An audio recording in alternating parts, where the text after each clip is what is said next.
Random TA. Whenever I want to get all the ins and outs of what's going on in wrestling, I listen to InYourHeadOnline.com. All right, we are back, and we're joined by Jackie Crockett. I want to welcome you to In Your Head. How y'all doing? Good, thanks. How you doing tonight? Great. It's good to talk to y'all. Yeah, it's good to have you on here. If anyone wants to call in, we said the number earlier. It's 508-644-8503. You can call in and ask Jackie Crockett a question about his time in wrestling, and I'm sure he'll give you a good answer. Yeah, I've never given an interview where I didn't kayfabe people. Yeah, that's actually something I wanted to bring up. Was it hard for you, like, because you grew up in wrestling?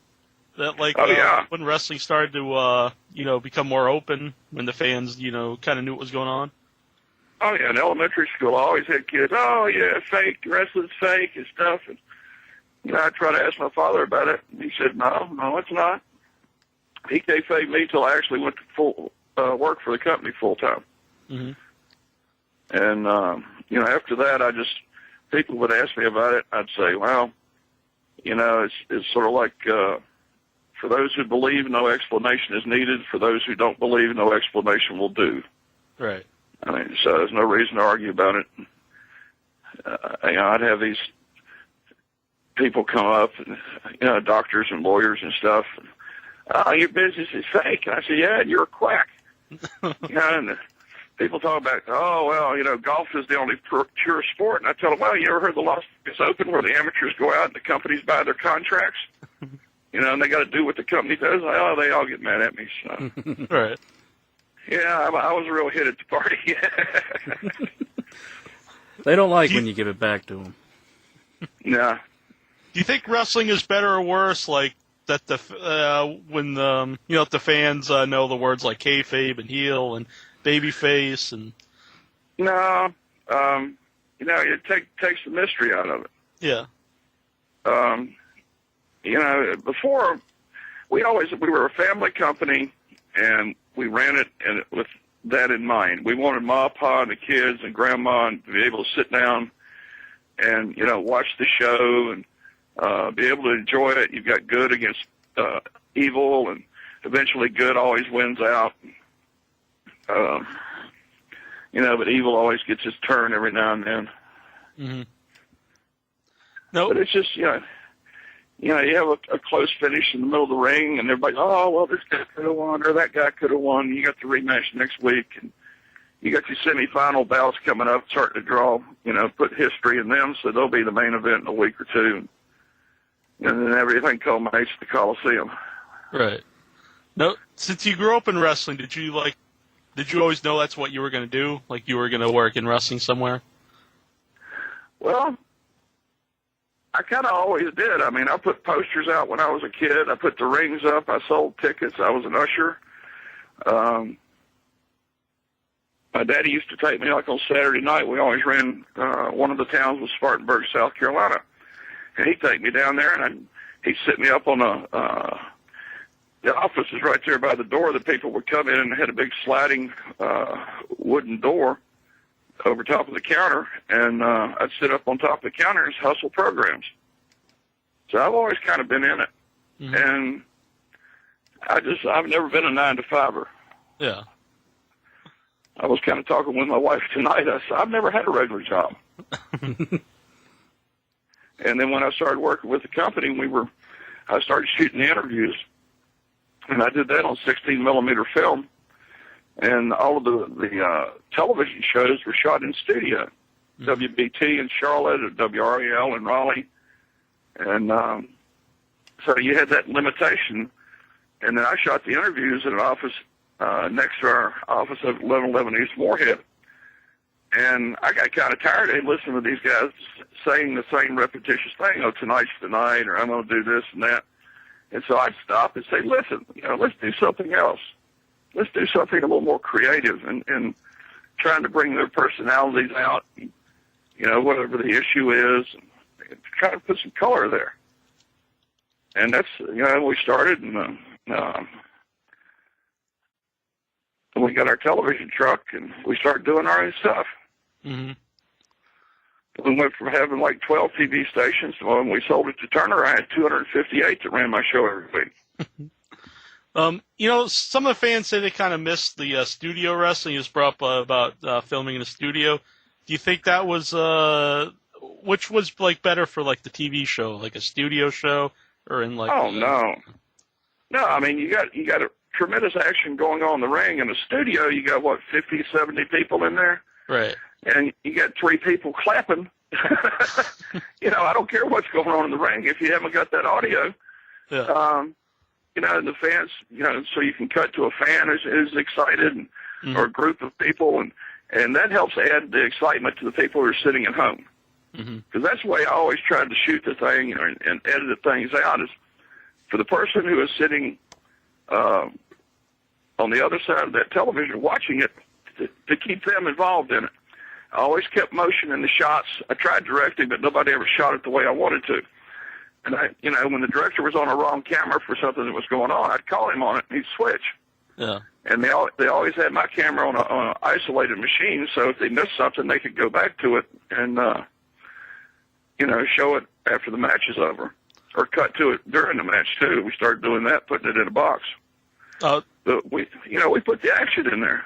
Yeah, to know how to do that, would you have to know like maybe the finish of the match, or would you rather prefer not to know? Well, I kind of knew what the finishes were, but I've been watching these guys long enough. I knew what was going on, and I always kept the 2 legal guys. Yeah, I kept the 2 legal guys in the shot, and my camera was going back and forth. I'd jump up on the side of the ring, and if the guy was up, threw the guy outside, and he's getting ready to come off the corner, I'd take the camera off. I would know. I always knew where my horizons were. I didn't have to look through the viewfinder to know what my shot was. And I take the camera, I put it all the way down on the floor, so it looks like a guy's coming from 20 miles away. Right. Then as soon as he hits, I just sort of move back with it and keep the flow going. We're gonna. You go on. Sorry. Yeah, go ahead. I was just saying we got a couple callers here, but I'll finish with what you were saying. I would go talk to the guys and ask them if there was something special they were going to do. And of course, when I used to shoot the 16 millimeter, you had like 3 minutes and 38 seconds worth of film, so I would have to go in and talk to the guys and say, listen, I need something that you're going to do during the match that you're only going to do once and go into your finish, so that I would be sure and be able to shoot all of it. But after we got the television with all the other cameras, and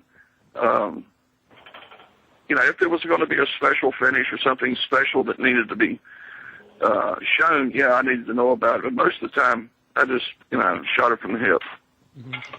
Do you think that helped that you had like you knew all the guys, and you said you had like a feeling for wrestling itself? Like if someone else was on a camera who like wasn't necessarily a wrestling fan, like maybe they wouldn't know what to shoot. Well, one of the things, we generally kept the same crews with us. We would take our camera guys, some of our technicians and stuff, we'd pick up in the towns, but the camera guys, your key personnel, you take with you. And that way they know what's going on.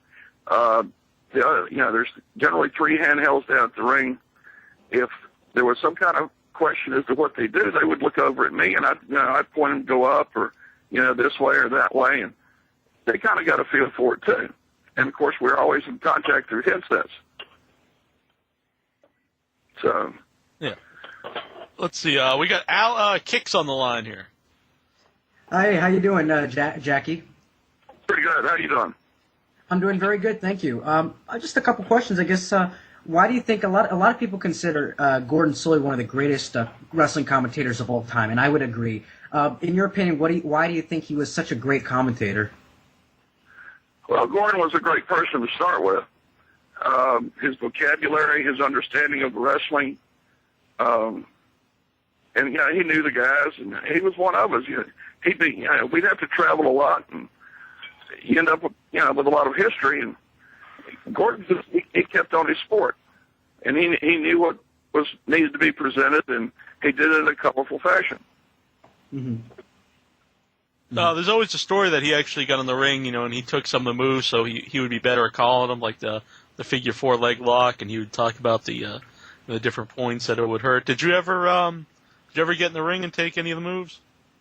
No, I got in the ring one time to try to separate a couple of wrestlers. Somebody knocked my ass out. That's what I used to do the payroll. But, I mean, Gordon, they used to shoot down in Florida at 106 North Albany. Mm-hmm. And that was where the office was and stuff. And so, he went down and he really studied his sport. And he was good at it, and he had the vocabulary to back it up. Would you agree that, some people say he's the best of all time, some people might say Jim Ross, or somebody else who, in your opinion, who was the best commentator that you get to work with? Well, Ross is an excellent commentator, but I still think Gordon. Mm-hmm. I think he would. He's, he could add color when it wasn't there. Right. What's your second question, Alex? I actually wanted to ask, I guess, how would you compare, Ole Anderson and Dusty Rhodes as bookers? They both had their, good points and bad.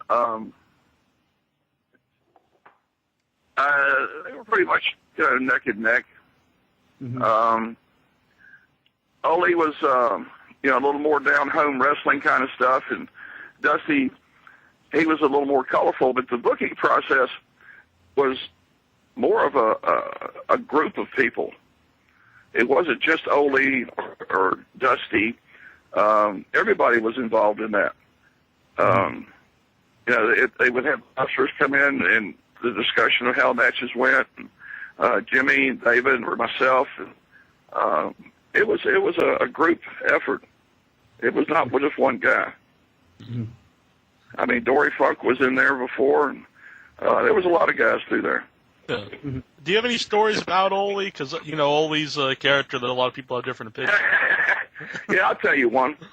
We were coming back from some small town of South Carolina, and there was Gene and Ole were in a car, and there was a midget, Fuzzy Cupid, was in the car that night, and Fuzzy was standing on the transmission hump in the back seat, and Fuzzy, of course, had a big head of hair. Well, we were, I forget who else was in the car, but I was in the car behind them, and when we came back from these towns at night, we were kind of speeding a lot of times. And I don't forget what small town it was, but we went through there, and we got caught by a traffic light, and a policeman pulled in behind Ole, and Ole still thought it was us, so he started speeding up before they were out of town. And the policeman pulled him over. By the time we got there, the policeman was standing there with his hat off and his hand scratching his head, and Ole's chasing Fuzzy Cupid around the car because he's going to get a ticket because he couldn't see behind him because of Fuzzy's damn head. So it was kind of funny watching him chase the midget in the middle of the night. It's always fun. Anytime you got midgets involved, I think it's a good time. Yeah, well, we midgets and the girls, we didn't use that often. It was generally done around the holiday seasons when you sort of bring out everything you got. Yeah. Thanks for calling in, Kicks. Thank you very much. I think I called him Alex one time. That's all right. Area code 479. I'm not sure who this is. Hey, Jackie, it's TGD back in effect, calling the IYH, and I have to tell Mr. Crockett that his brand of wrestling is, in my opinion, the greatest brand of wrestling that has existed. It's what I grew up on. It stayed true to its classic fundamentals and was always enjoyable to watch. Oh, thank you. Thank you. That means a lot. I also have to say you talked about the studio as opposed to the big technical crew. I like the small studio taping feel because I felt it gave a more intimate setting for fans. You got more into it because of the smaller, more intimate details. I wanted to ask, is there anything now, currently, product-wise, that you enjoy to watch? Or are you turned off completely? I don't watch any of the wrestling now. They went through the stuff. They took Dustin, made him gay, chasing guys, and they got the half-naked women running around. Your family can't sit there and watch the show anymore. It's almost like an R-rated movie. Yeah.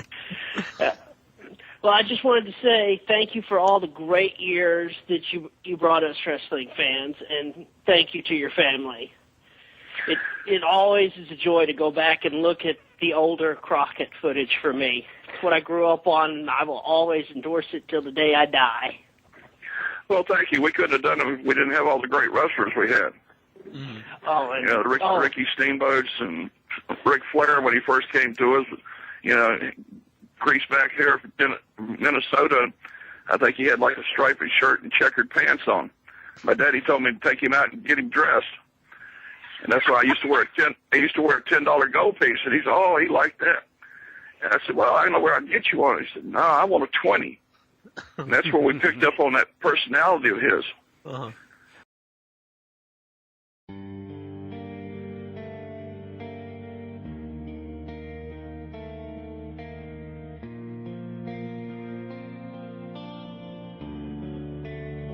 Leave the memories alone. Goodbye, Jack. We hope one day you and Insure come back. In your head we'll live forever in our hearts, lingering on like Andre the Giant's farce. Endless questions from Lexer and Nikhil. Never again really gets us in the field. Raw report put us all to sleep, but Stephen was a good piece. Leave the memories alone. Goodbye, Jack. We hope one day you and Insure come back. We love Jackson, Clinton, and Juju B, not to mention the ones we never see. Shout out to William Morey, your memories will be full of glory. Swatch that ass forevermore, all now part of the Heady lore. Leave the memories alone. Goodbye, Jack. We hope one day you and Insure come back. Go, go, Clinton and Goosey. It's time for Jack to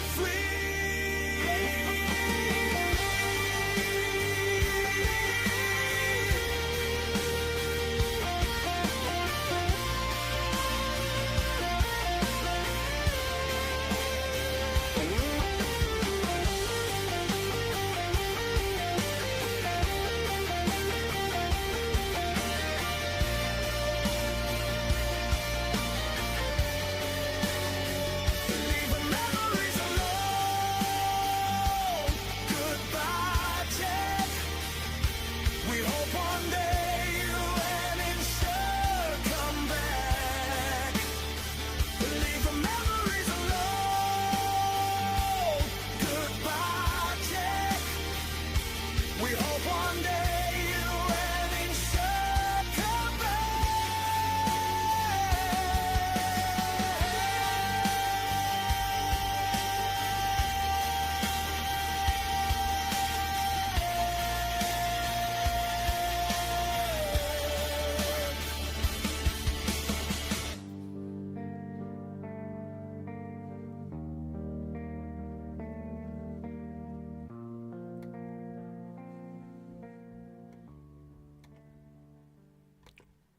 There we go, folks, and we are live here once again at In Your Head Wrestling Radio. I'm the internet icon, the pride of the pilgrims, the most honest man in all of podcasting, and many say a damn handsome man. Nasty Neal here. Sorry for the late start. We were going to do the show Tuesday. We're going to do it Wednesday, but we're here live now. The Friday Night Delight, as my boy Dobb says here in the chat. All right, and we are about to kick off the show. So, we're going to take calls here momentarily. I'm going to go over Dynamite and Collision. It was a 3-hour extravaganza.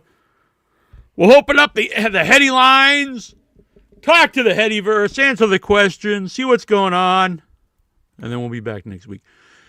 Let me know, people, what day works best for you guys.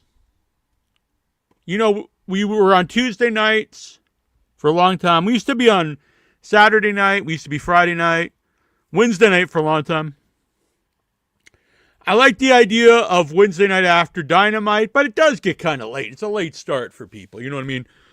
We start the show, you know, at like 10. I'm kind of winded after doing that. I just came back from like a 4 or 5 mile walk. So you know, it's like a super late start, and then you're up to, you know, we're doing the show till like 2 in the morning. But I do like the idea of doing the show sometime after Dynamite because it's fresh on my head, not like 6 days after Dynamite. You know what I'm saying? It's like, you know, who even cares at that point what the hell happened? So let me know what works for you. I kind of like this Friday late afternoon, early evening start. Plus my boy Dobbs can be around.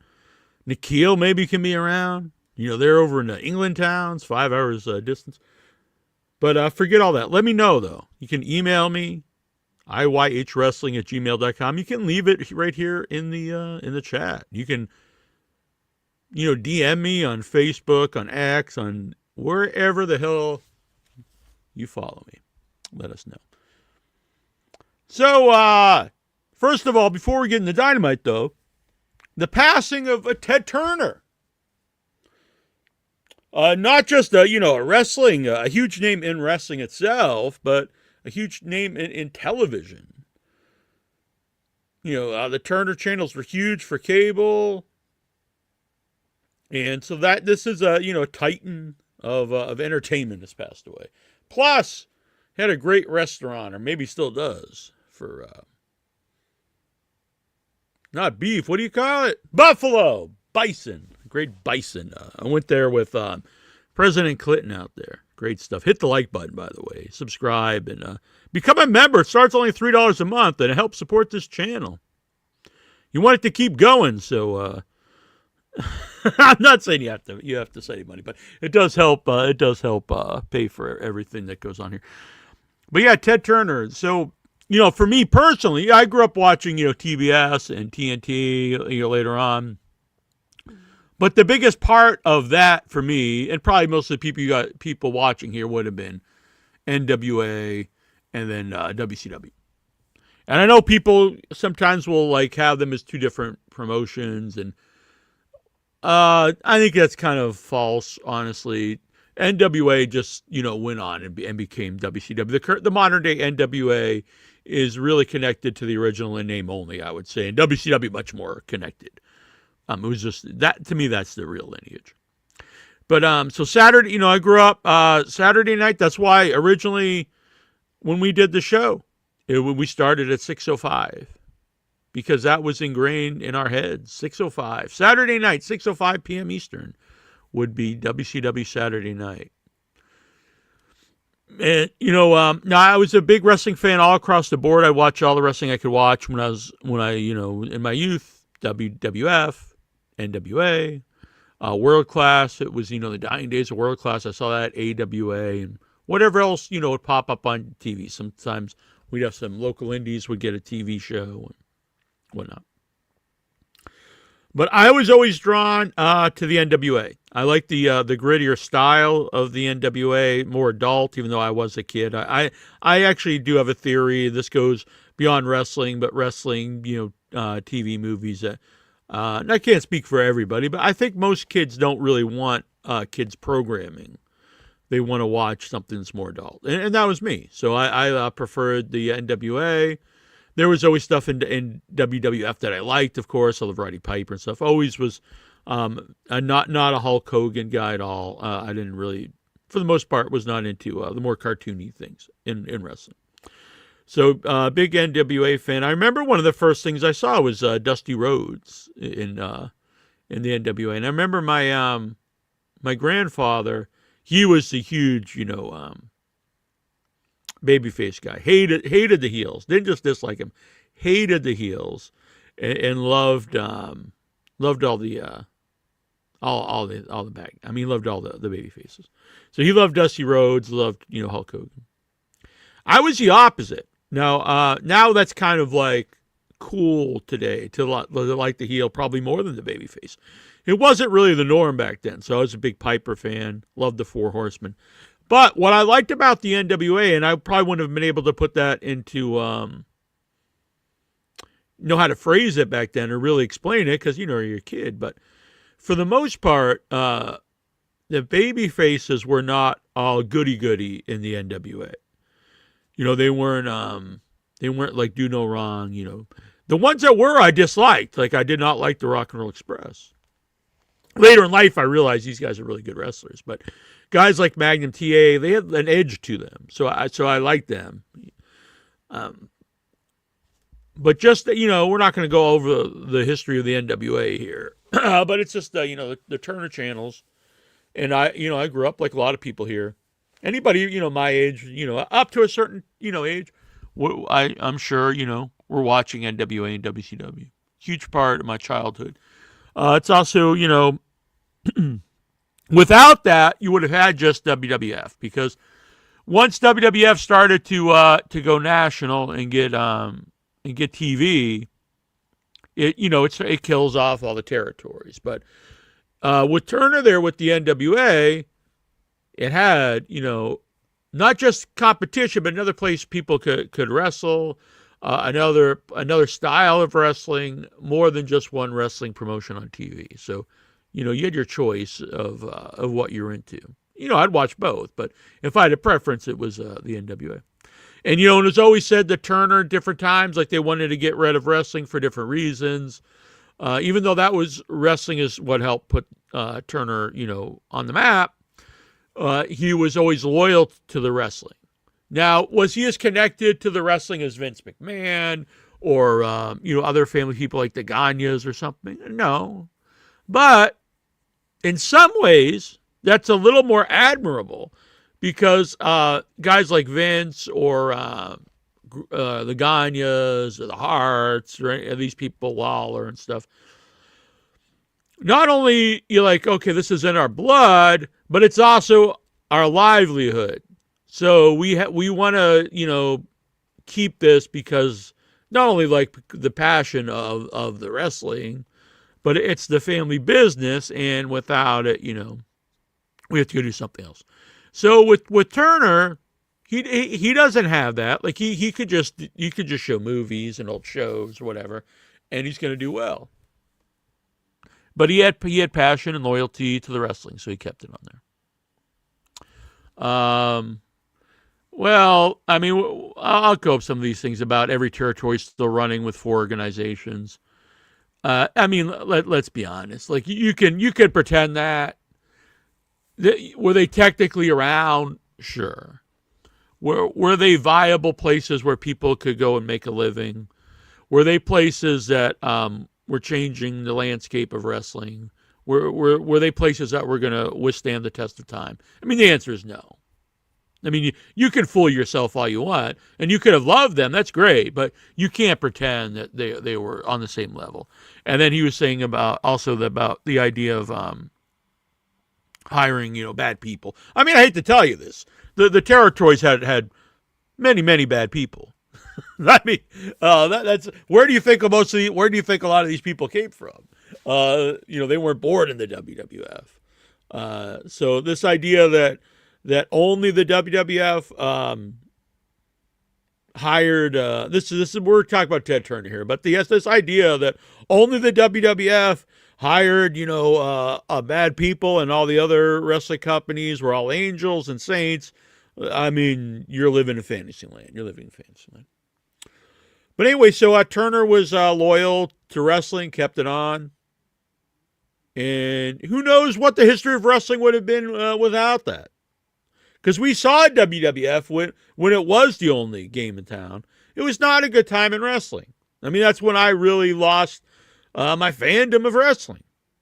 So, and then, of course, WCW and those early 90s WCW, I loved it. But it was not setting, records, was not really on fire as far as, viewership. Had great stuff for me. I love that era of Sting and Vader, Cactus Jack, Steve Austin, Dangerous Alliance. To me, it was great. But it wasn't, blowing up ratings. Then, of course, the Monday Night Wars roll in, and then, that's been gone over more than I think any time ever in the history of wrestling is the Monday Night Wars. And I get it, but at the same time, like, who's going to sit here and talk about the Monday Night Wars? We know it by now. But it changed wrestling, and it was a sad day once Turner loses actual like power in the companies, and then you see what happens. They get rid of wrestling, and as a wrestling fan, it was devastating. Honestly, I mean, I don't know that maybe that sounds too extreme, but it was the loss of WCW and ECW the same year. And now years later, AEW is on the Turner channels, and it's not the NWA, it's not WCW. I get it, but the idea of a wrestling company again being on Turner is great for me as a lifetime wrestling fan. So rest in peace, Ted Turner. A lot can be said about him, not just in wrestling, but it's a wrestling show. So go and read about Ted Turner. There's no one's a saint, but also did a lot of good things. So Dynamite this week.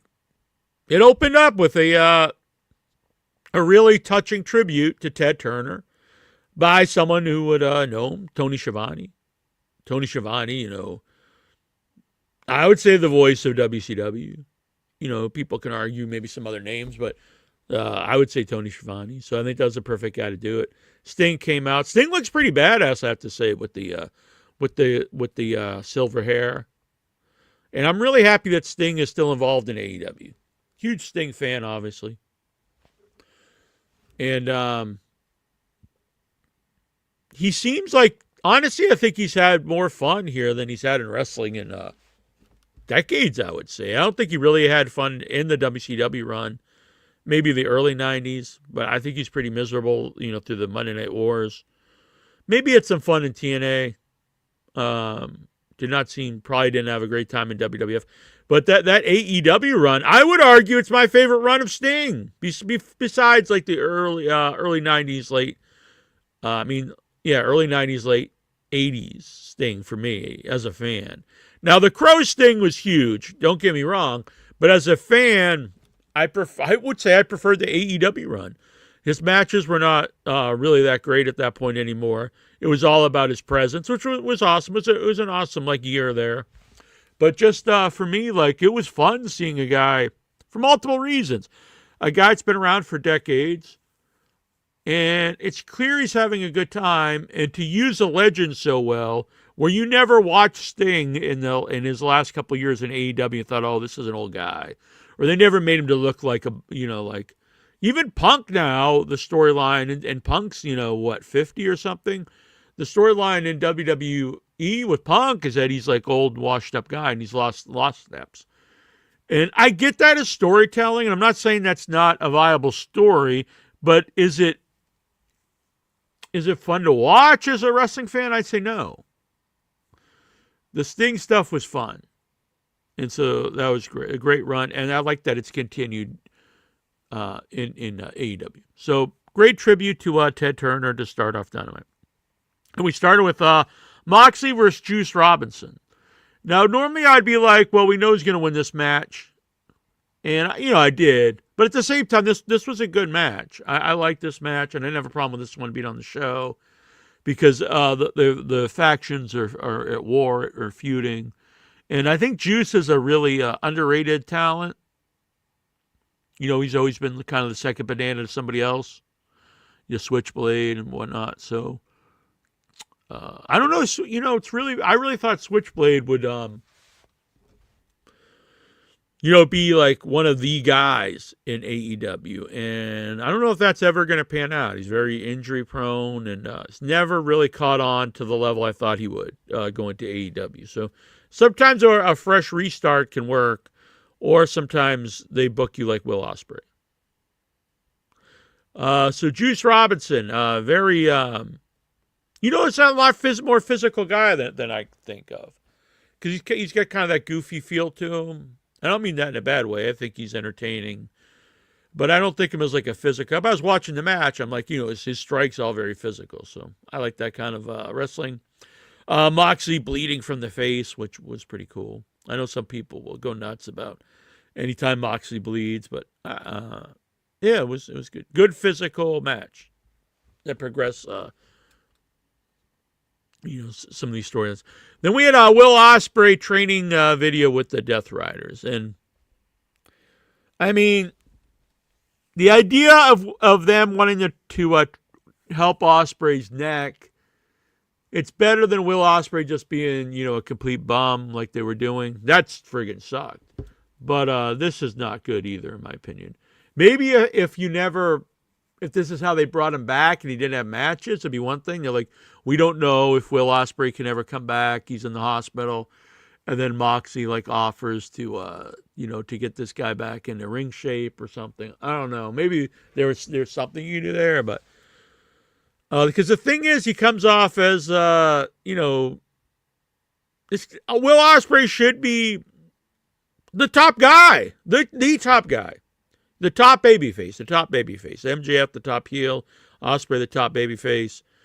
You want him very strong going into Wembley. But this really makes him weak. It makes him the second banana to Moxley. It'd be one thing if we never seen the guy before, and this is how you're building him, and then he's going to turn on his mentor. The teacher becomes the master or whatever, but we've seen the guy, and we know, and he was built. Coming in, we knew he was a guy wrestled all over the world. So now he's just like this broken down guy.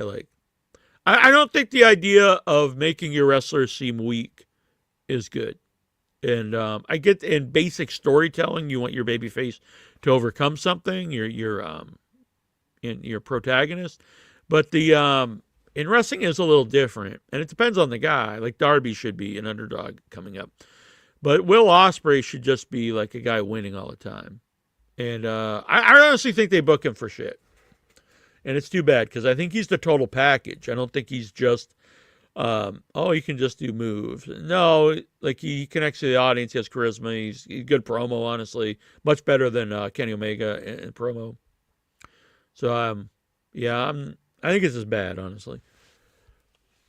Then we had Dax and Orange. Plus, even this little thing there where Moxie's telling Ospreay about you could have a career here even if you don't get better and you can get paid, but you want to be a guy who wrestles and in theory that's good. Okay, Ospreay wants to do this. I get the idea behind it, but at the same time, you're also really making your company look bad because you're saying that guys can come there, get hurt, do nothing, and they just make a living. And I don't know if that's really the vibe you want to put out there. We had a Dax versus Orange Lumberjack match, double jeopardy. So if Orange won, they get a chance at the tag titles, and if Dax would have won, they get a chance at the trios belt. The only problem with this match, because I like this match a lot, I like both guys, is that at the same time they're already advertising that FTR are wrestling Cope and Christian at the pay-per-view. So it's kind of weird to have this match to get a tag team title match against a team are wrestling this other team. Because okay, if they win this, they're not going to win the belts. They're not going to switch a show and all of a sudden it's Copeland and Christian versus Orange Cassidy and somebody that's not going to happen. Or all of a sudden they just do a rematch and they take out Cope and Christian, or they make it a trios. Which this is a real blood feud, so you wouldn't want to do that. So that's my only negative to it. But a really fun match. And sometimes, I haven't seen too many Lumberjack matches for a while. They used to do them sometimes, I think, just to throw a bunch of people out there. But this in AEW, since it's so faction heavy, it works. It makes sense. So the conglomerate, what the fuck? The team win the chance at the tag titles. And then Rocky and Trent were left with everyone, and they take everyone's finishes and get beat up. So this was fun. I like it. Orange one with a fun roll-up. Jericho backstage, and so they're building up to Stadium Stampede. And Jericho's like, if I can't find 4 partners, let's take you guys all on by yourself. So I like that. I'm a fan of Jericho, and I'm glad he's back. So I guess it'll be it'll be Ricochet and his group. It's only 3 guys, isn't it? Though, is there 2 other guys they have in the group? I'm probably missing them. And then so it looks like it'll be Hurt Syndicate and Jericho, but I would assume it's possible they could include MVP, but they'll still need either 1 or 2 more guys. Do you add new people to the Hurt Syndicate, or do you just 2 new people come in? Maybe New Day come in. I don't know. Motor City Machine Guns. I don't know. Throwing them out there. So I like that. I'm always a fan of the Stadium Stampede. They're very fun. You can also help protect, guys like a Jericho. He doesn't have to do like a regular full match. You can do a lot of fun spots, a lot of wildness. I enjoy that stuff. And I got to be honest here. And I am not Jim Cornette. I am not that girls are out there.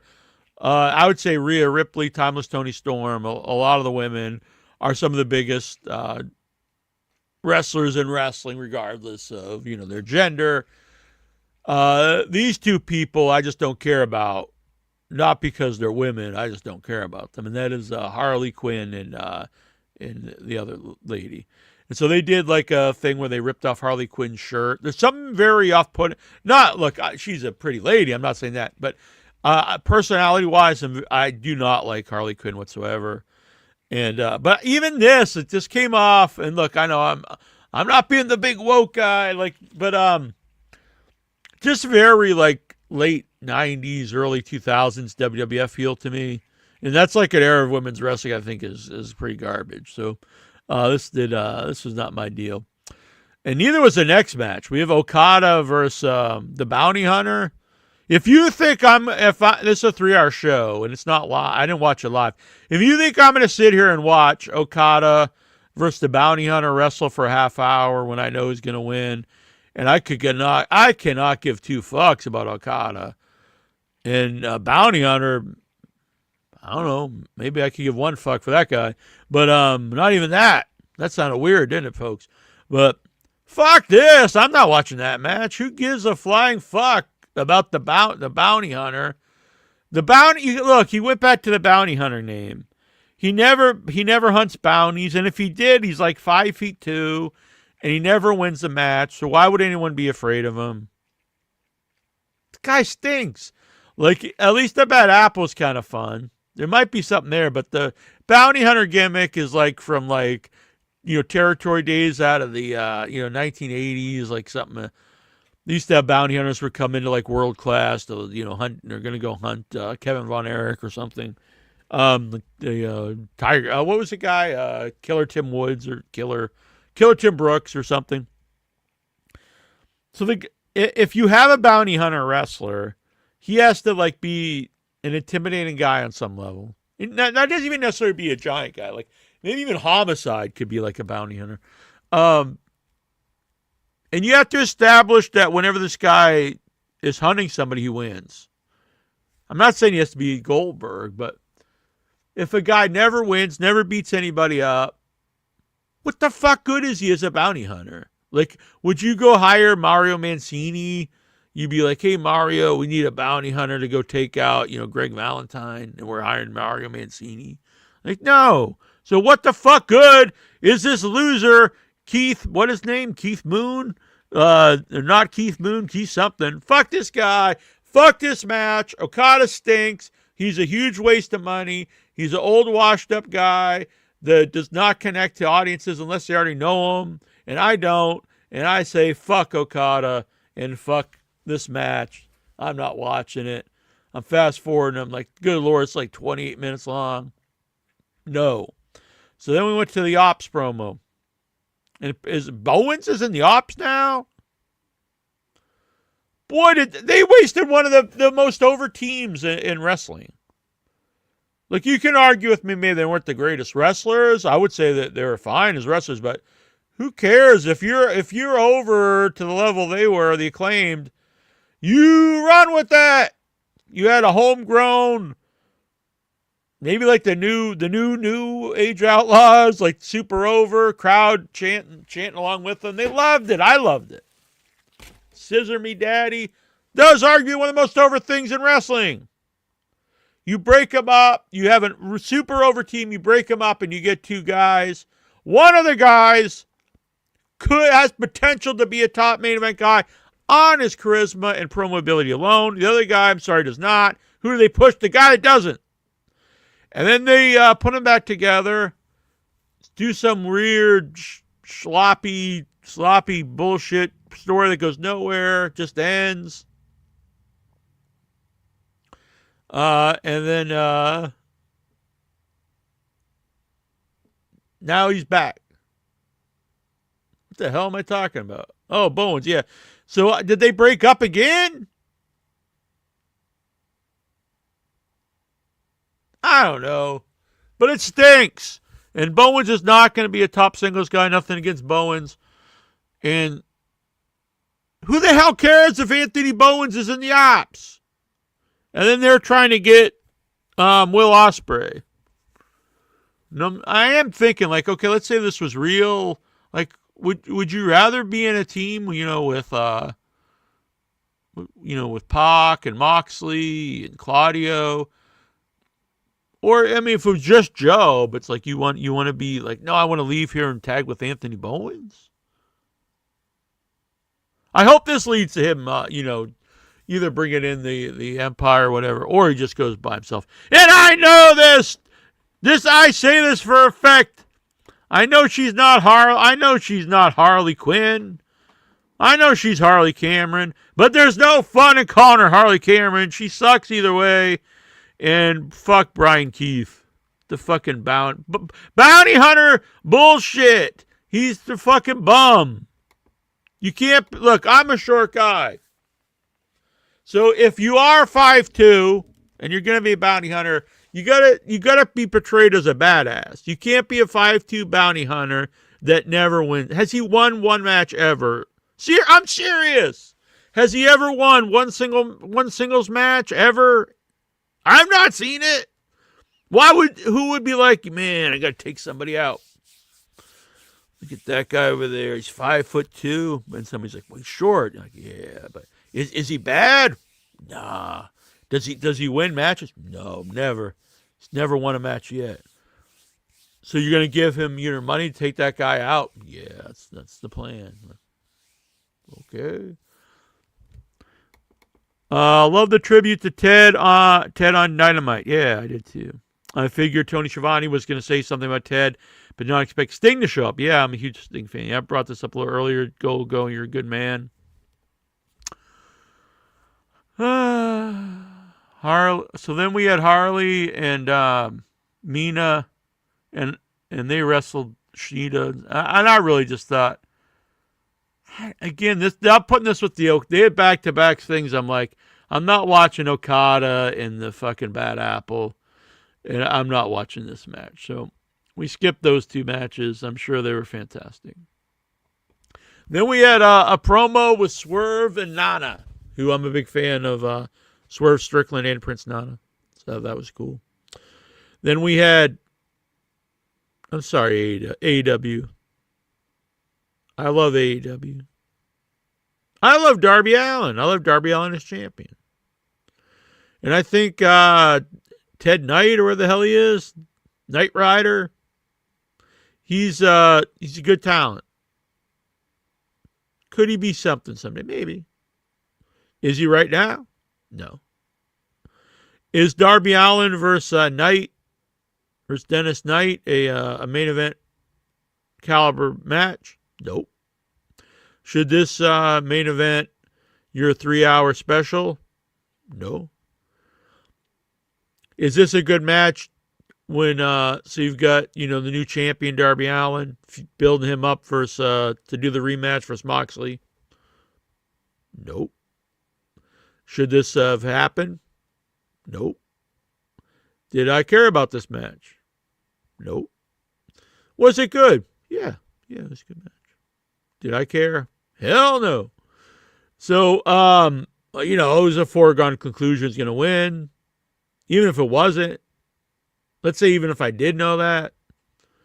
Was I, really riveted, at the end of the show to watch this? No. So, I watched it, but I was like, okay, let's get this going. But, so that ends, and then we get into Collision. And, so it's just I don't get this show, honestly. So why just call the next hour Collision when it's a 3-hour show? It's like, this is 2-hour Dynamite followed by an hour Collision, but it's just a continuation altogether one show. It's like, what? So, MJF comes out, and I don't think Darby Allin gets enough credit for being a great promo. It's a lot of passion. And him and MJF are really good together. Good back and forth. Because they took something that can be a little, corny hair match. But they made it good because Darby's like, I want to take something that really means something to you. Something that you spent thousands, and not just money, but he spent time. He flew across the world to Turkey to get sewn in his head. We're going to, I want your hair! So I like this. Hair versus title. Good back and forth in Mike. And then what the fuck? Okada comes out. I'm like, come on. I don't give a shit about this guy. He sucks. There's probably 28 guys on the show. I'd probably push just about everybody before I push this guy. But I would say easily, no joke, this is not hyperbole, there'd be at least 20 people, at least, that I would say I would push before him on this level. If I'm being, if I just take out I just don't care about the guy. If I'm being just objective here, he's old, he's washed up, he barely tries, he has no charisma, doesn't connect to the audience, no one outside people who already know him. He's old and broken, so there's no point in, this is a guy that's going to mean something in the future. He barely means anything now, so he's going to mean even less down the road. They've been pushing him now for 2 years, and it's the same level. I would say he's less over than he was. There's nothing happening here. And my boy Gogo say, I like it when he says, bitch. It's like, okay. I get it. The Asian guy says bitch. You could go hire some guy from 7-Eleven to do that. And that's funny. This guy gets $800 million a year or something. Fucking Okada. Then there was something about backstage Ospreay, improved somehow. It was kind of this the stakes, the Ospreay stuff. So he was not cleared to wrestle, but he went and wrestled in Japan. I'm like, okay, so this whole point of them trying to fix him is because he's so broken down he can't wrestle, but he went and wrestled in the country known for strong style. How does this make sense? It doesn't. But then they're like, somehow you still improved. I was like, whatever, man. And then, so then we went to AR Foxford Speedball. Okay, look, I've watched 2 hours and 40 minutes of wrestling at this point. If this was the opening match, I'd probably hey, this is fun. 2 hours and 40 minutes in, I'm like, enough. I've had enough. I do not need to see AR Fox for Speedball. Mike Bailey. I'm sure as a match it was very fun. I'm sure it was a great time, but I ain't watching it. All right. I do not understand the Ospreay storyline. The only way it makes sense is if Ospreay hurts Mox and Mox is out of action for a long time. Yeah, I think even then it's not good because the only way that would make sense is if Ospreay was a new guy and was not already established as your top guy, your top babyface. So at this point, so if he was a new guy and this was his initial push, that would be fine. You know what I mean? He breaks away. Like Batista breaks away from the Evolution, or so. Luger breaks out of the Horseman, that kind of thing. But at this point, you've already established him for that he's going to be supposed to be your top guy, and then you instead of just going this way with your elevation, you're like, let's really tear this guy down so that he can be the underdog again. And I think it's very poor. I think it's poor all around. Everything about it's bad. Very, very bad. I like Kevin Knight. It's not that I don't like him, but it's just he's not a main event guy at this time. And if you're going with Darby Allin, who many don't see as a championship guy to begin with, you need to put him in there with top tier people. And Kevin Knight is the opposite of what you should. So you're main event your show with a guy that is already fighting some critics as not a worthy champion, and you're putting him in there against a guy that no one would say is championship material. So it's bad. Fuck Okada. No one with any mind. No offense, Golgo, would be for this. The only reason I'd want to see it is if Takeshita just Highlanders him. It's there can be only one. And he just literally, decapitates a man and sucks out whatever's left of his essence in that dried up carcass of a has-been. That's the only way it works. Well, that being said, let's open up the video lines. If you'd like to video in, let me know what you thought about whatever. I don't care. Ted Turner, wrestling in general. Hit the like button, subscribe, and help out the show. We got to keep the lights on here in the Headylands. So become a member. It starts only $3 a month, or for only $10 a month, you can be a producer here on the show, like Brian Matthew Clutter, Vic Schiavone, and Jonathan Jackson.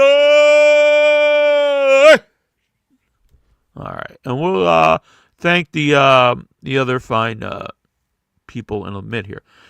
Toronto Stevie, what's up? Hey, Jack. I'm Neal, Nasty Neal. How are you?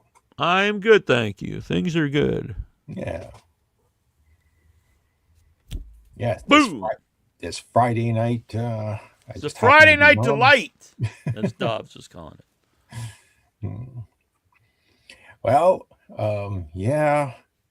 Billionaire Ted has passed away.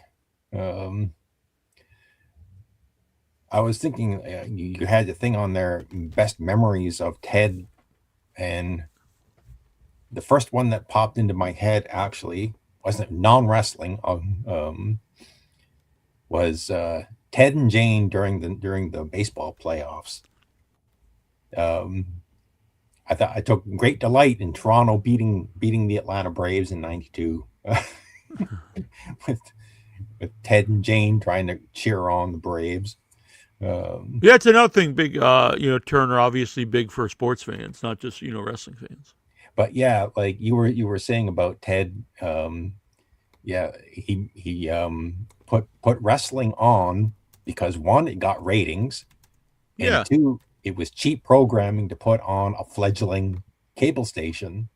Yeah, I think that's the initial thing, but then as time goes on, I think then he has loyalty to something that helped him out, Yeah, I mean, that's what everybody talks about, how much Ted liked wrestling, and that's the only reason WCW survived was he liked because I like that early '90s stuff. Like I said, not all of it's great, but I love like Steven Regal, Matt Regal, and Sting, and Vader, and Cactus, and Dangerous Alliance. But it was dying days, it was not doing great. So it would have been easy just to get rid of it at that point.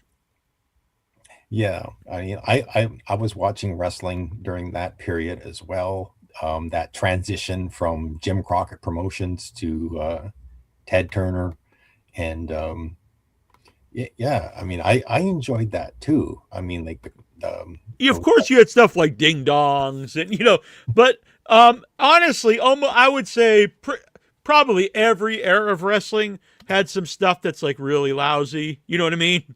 It's this. I don't think there's any promotion or era where I'd watch it from beginning to end and be like, oh, every single. There'd be shows where that would happen, but that overall, like every week to week, everything's fantastic. That's probably not gonna. I would rather actually have some of that stuff like the ding dongs, but have something like Regal and Cac, some of the really good stuff, as opposed to everything just being kind of blah. You know what I mean? Where nothing's like really bad, but just blah. Oh yeah. And wrestling wise, I mean, when he did take over, you didn't see Ted very much on WCW programming, but once in a while he would show up for some sort of special announcement or occasion. And I know somebody posted that appearance he made on WCW Saturday Night. He and Jane showed up to a Johnny B. Bad match. Yeah. So, but I'm gonna put the cat down. But yeah, I mean, like, I'm so glad. I'm glad that there was an alternative. Because I mean, when it came to pay-per-views, as you said before, I watched WCW pay-per-views, even those before Hogan came in. So, yeah, I say rest in peace, Ted Turner. And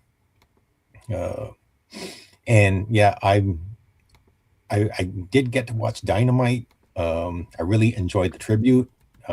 Always enjoy seeing Sting show up. And what you were saying about, I know you don't like Okada. That's quite clear. But like, if you've got Darby as the champion, I think at least like when these two guys, I think if and when these two guys go, I mean, like, Okada. Well, I certainly hope Okada puts Darby over or Darby wins. But I mean, like, at least you've got multiple people challenging Darby as a champion. It's not just a two-person show like WWF can. Yeah. No, I do like the idea of everyone wanting a title. Everyone wanting a title match. I actually, you know what? You could still do the night match with Darby, but if you do that match, I don't think you should main event with it. You should probably be like in the middle of the show. Yeah, that's what they used to do with Flair. Yeah. Flair would come on in the middle of a show, he'd beat some guy, and then they'd go on with the show. Yeah. Mm-hmm. Main event. And I get I can also see the point of like, well, the championship should be the main event, so I get that. But in AEW, you can main event with the tag titles or the women's title or something. So it doesn't have, because they're all like considered, world belts. Yeah. But I guess that's a flaw in Tony Khan as a booker. He adopts that. If you're the world champion, you're in the main event. Regardless of who you're facing. I think it's not even like I'm against that idea, but if you are going to do that, it needs to be like all main event people in the main event. And I think the problem with Knight right now, because Darby Allin, I think is a guy that needs. I love him, and I think he's a viable world champion, but he's also an underdog guy. So I think you have to always have him wrestling like a really big guy, not necessarily big physical guy, but a big name talent. And I think he also needs, a lot of people are going to be against him being world champ because he's small to begin with. So if you're going to do these matches with him in the main event, he has to be in there with like real top talent guys, or else it's going to look, it's going to be a hard sell, I think. Like Samoa Joe. Like I didn't mind Brody King. I think Brody King, Samoa Joe, Bobby Lashley. I mean, get physically big guys, or do you mean just big in terms of stats? Well, either way, either a big name or a big guy. Yeah, because MJF works. That's not a big guy, but big name. Mr. 13, the Golgo is here. What's going on, guys? Not much. How you doing? Looking good. You're looking clean. That makes it seem like you normally look like you're unwashed or something. But I look like Festus. you look like Stuttering John or something. Yeah, good job, Jack. The synopsis about, Ted. I'm not a historian like the Meltzer. I'm not a subscriber anymore, so you have to tell me how much he buries Ted. I'm not either, but I may have a little birdie who hooks me up with some audio. Yeah. But it's all in the up and up. I don't know. That doesn't make any sense. But so if I hear it, I will let you know. Yeah. Yeah. Did you talk about? Well, first, actually, before I get to this, you were talking about the NWA earlier. Did you? I doubt you did. Did you catch the first episode of NWA Power on? It's on over the air now. It's not even on. It's free on. It's on free TV now. It's on a channel called. No, I was not even aware of that. To be honest. Yeah, it comes on here. Maybe it's different in different locations. Saturdays at 4:00. So it's kind of close to the 6:05. But it's only an hour, and I watched it. I didn't know anybody except Trevor Murdoch.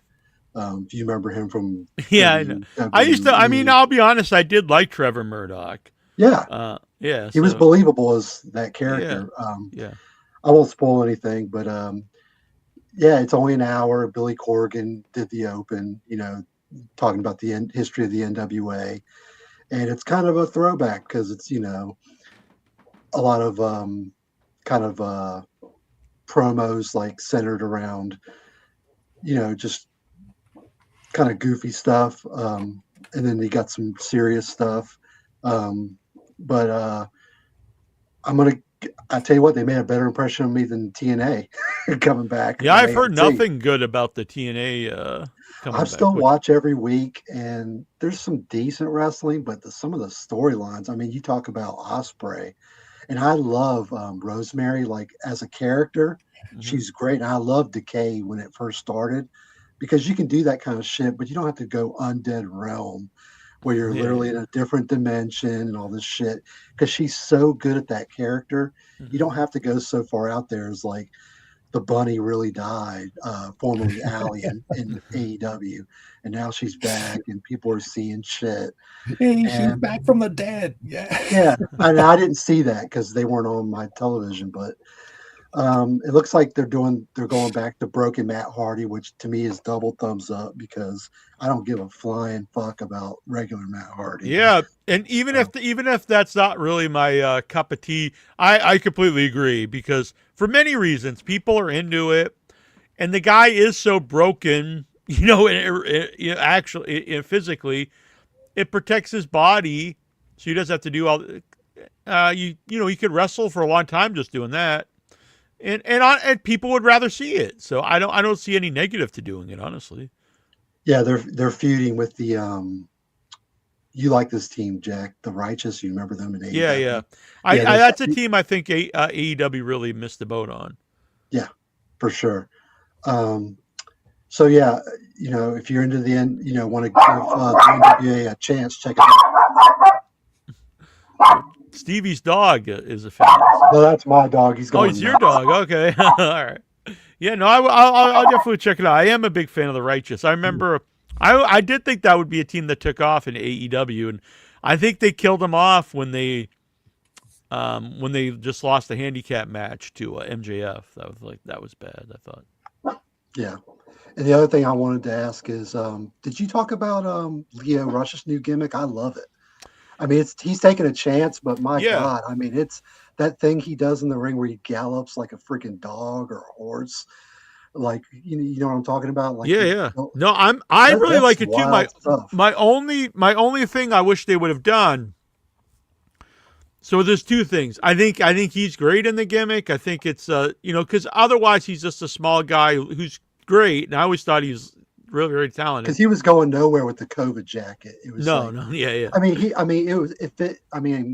I know he does rap and everything, so that fit. But it's like him and that other guy, the guy that got the win over Jericho. That was going nowhere. Yeah, Action Jackson, not Action Andretti. Yeah. Yeah, and I'm guessing you're going to say they should have showed him building up to this character. Yeah, there should have been even like a vignette of either like he snaps and now he's this, or he's gone to the dark side. There has to be some kind of explanation, not just he pops up and he's him.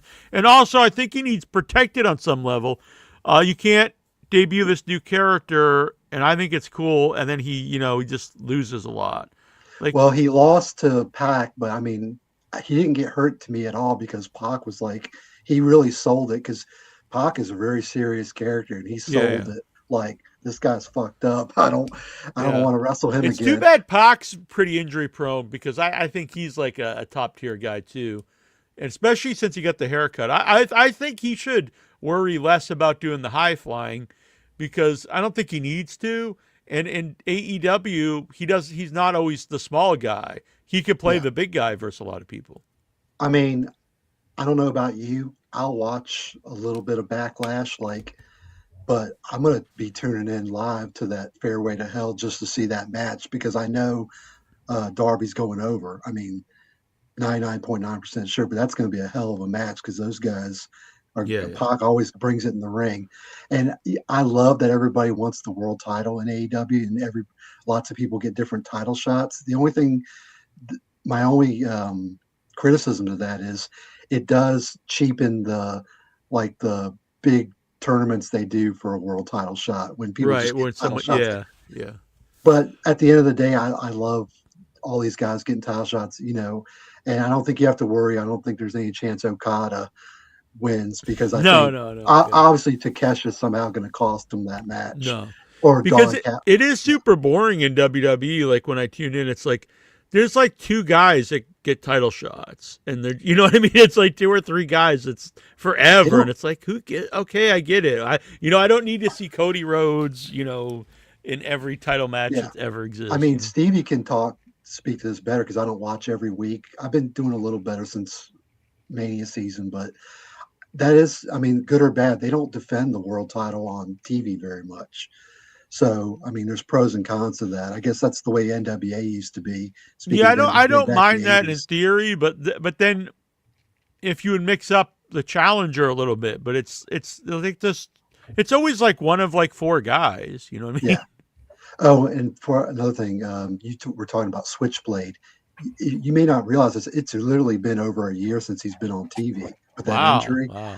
So, it seems like they get the Colton back, one of the gun clubs. Yeah. So that's great. But, they can't seem to have all the guys together. And I think it's like Wardlow. Injuries have really hampered Switchblade. Because I think that whole group's actually really talented. But yeah, they get hurt so much. Do they still use? I wasn't really into that team. What were they? The Dogs? Are they still even there? Seems like. Yeah.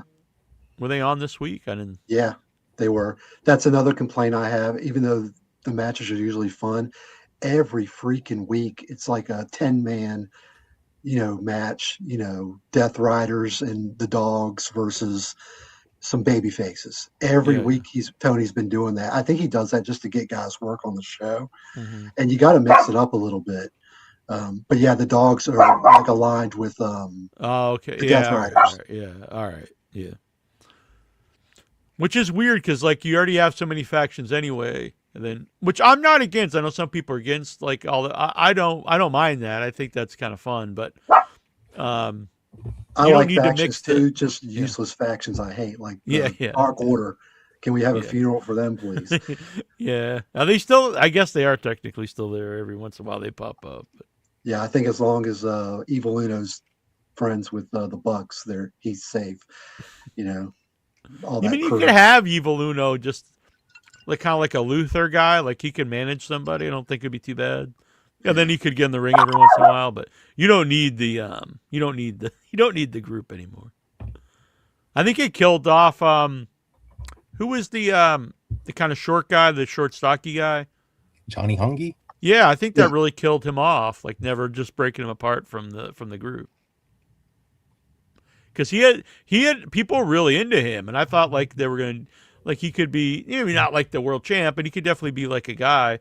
And then I mean, I don't know when the last time I've really heard of him doing anything, What do you think of Jack Perry's new catchphrase? Is pretty clever. I love the vignettes. I think they're Yeah. fun. And I know Luchasaurus is, I guess he's hurt again, but I'm like, really? That's your catchphrase, Jack Perry? Hey, What you know was what it? it is, right?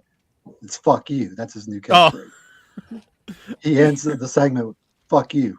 That's what he says when they bleep it out. Clever. Yeah. Yeah, people used to think some of Austin stuff was like, oh, anyone could go out there and say ass or something. But that's taking it to a whole new level. Yeah. Like, it's okay. That's his deal. I think the national title's worthless. But why did he had a great match against that El Dorado, who I could give two shits about, but man, they had a great match.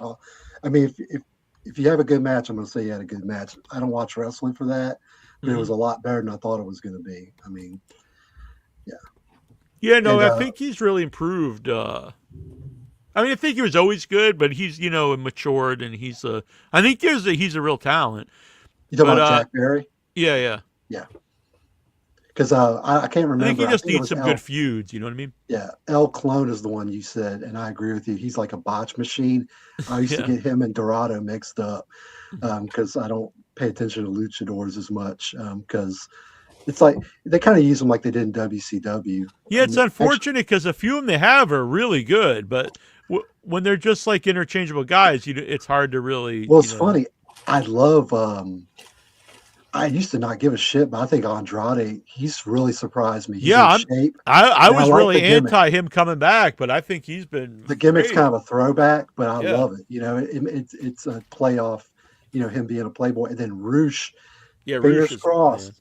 Yeah. I've always liked him, but if they've been pushing him good, and he just needs to stay healthy, and I think he could be somebody like TNT title. And who knows? But he's got to stay healthy because it seems like he gets hurt like every couple months, and then he's gone for 6 months. Yeah. And then another guy I like is, and he's not a luchador. It's kind of funny. He kind of gets ribbed because I don't know if he actually speaks Spanish.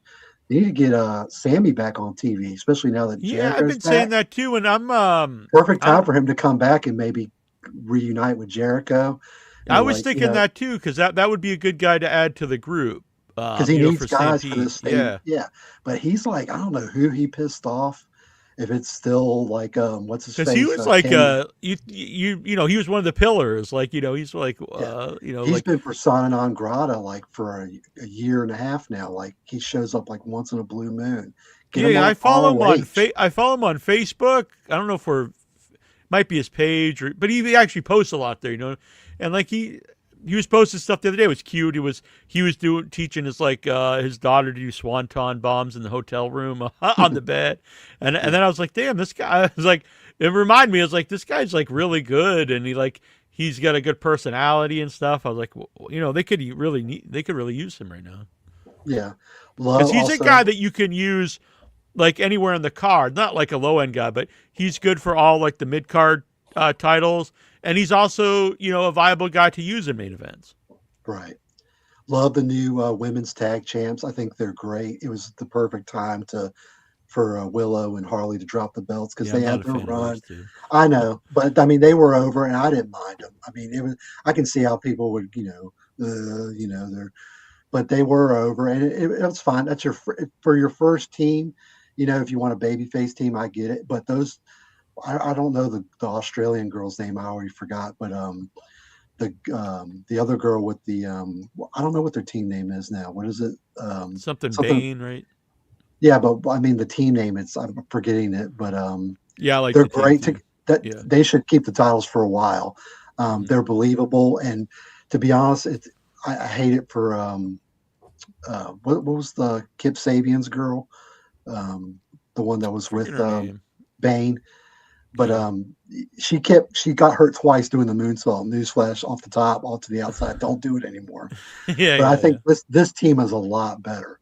It's like Twin Towers. As soon as I saw the Bane, I was like, she has like such a superstar look to her. Megan Bane, yeah, she's awesome. And the other girl, she's really so new, but they're both about the same size. It's perfect. I mean, she can come back and still like be the outside, Yeah, like the valet who's still, Penelope if they Ford, do a that's her name. trios match or something. Yeah. Penelope Ford is the girl Penelope, that keeps okay, getting yeah. hurt. Kip's girl. But yeah, keep them together. And of course, Tekla. I've loved Tekla since the day me too. Jump Street. I think the Triangle Madness is a great thing.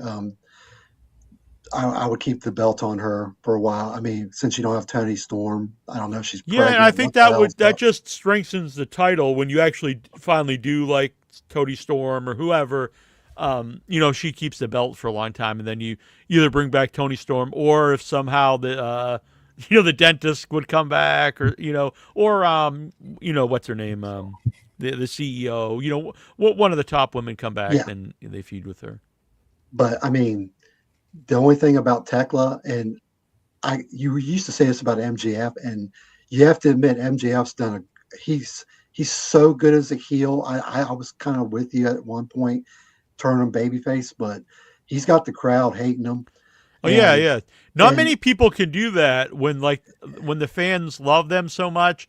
It's hard for them to turn baby. But he's done heel. Yeah. He can really do it, which is hard. And I do think that's a plus of Darby being champ too, because it's very hard to boo Darby.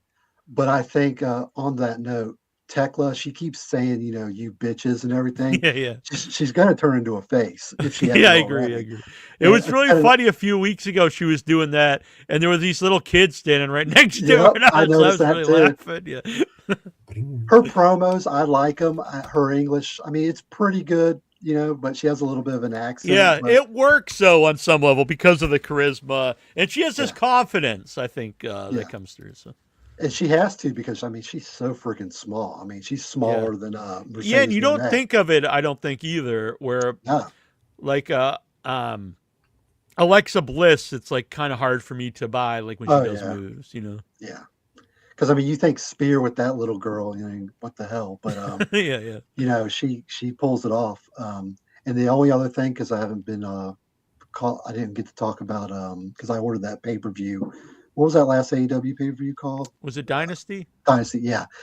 My biggest complaint about that, they let the one Canadian. I didn't expect Kenny to win. They said a good match. That's fine. I know Kyle O'Reilly won, and sucks his dad passed away and everything.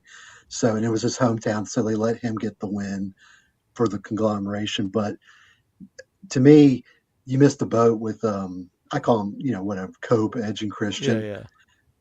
You're in Canada. Let them beat FTR. Yeah, that's the place to do it. And then you could have FTR beat them and win the belts back, and then do the third match. Because it feels like they're going to do it at Double or Nothing, and it'll get a pop. But it's like, why didn't you just do it at? Yeah, it'd get a superstar pop, and the crowd would have loved it. Then they'd want to come back the next time too. Love what they're doing with Christian. Keep him the asshole. Perfect use. He's still. Because originally I was against putting the team back together. I'm like, it's a step back, but it was actually really smart how they've done it, because they're back together as like they are today. I mean, he threatened to hit Renee for God's sakes on 1 week, and Edge or Adam Copeland. I just call him Edge. He's like, "Hey man, it's Renee. Relax." And he just got that scowl on his face. Because I was pretty bored with Edge too, but I like I can't say I love him, but I like him with Christian. It's the feud's great. I'm sure they'll have a good match. There'll be a lot of smoke and mirrors, but you got to think the last time Cope Edge did what was it like? What was that match they did? What's their big Hell in the Cell match? the Stairway to Hell? The cage one. No, it's something blood, right? Blood and Guts.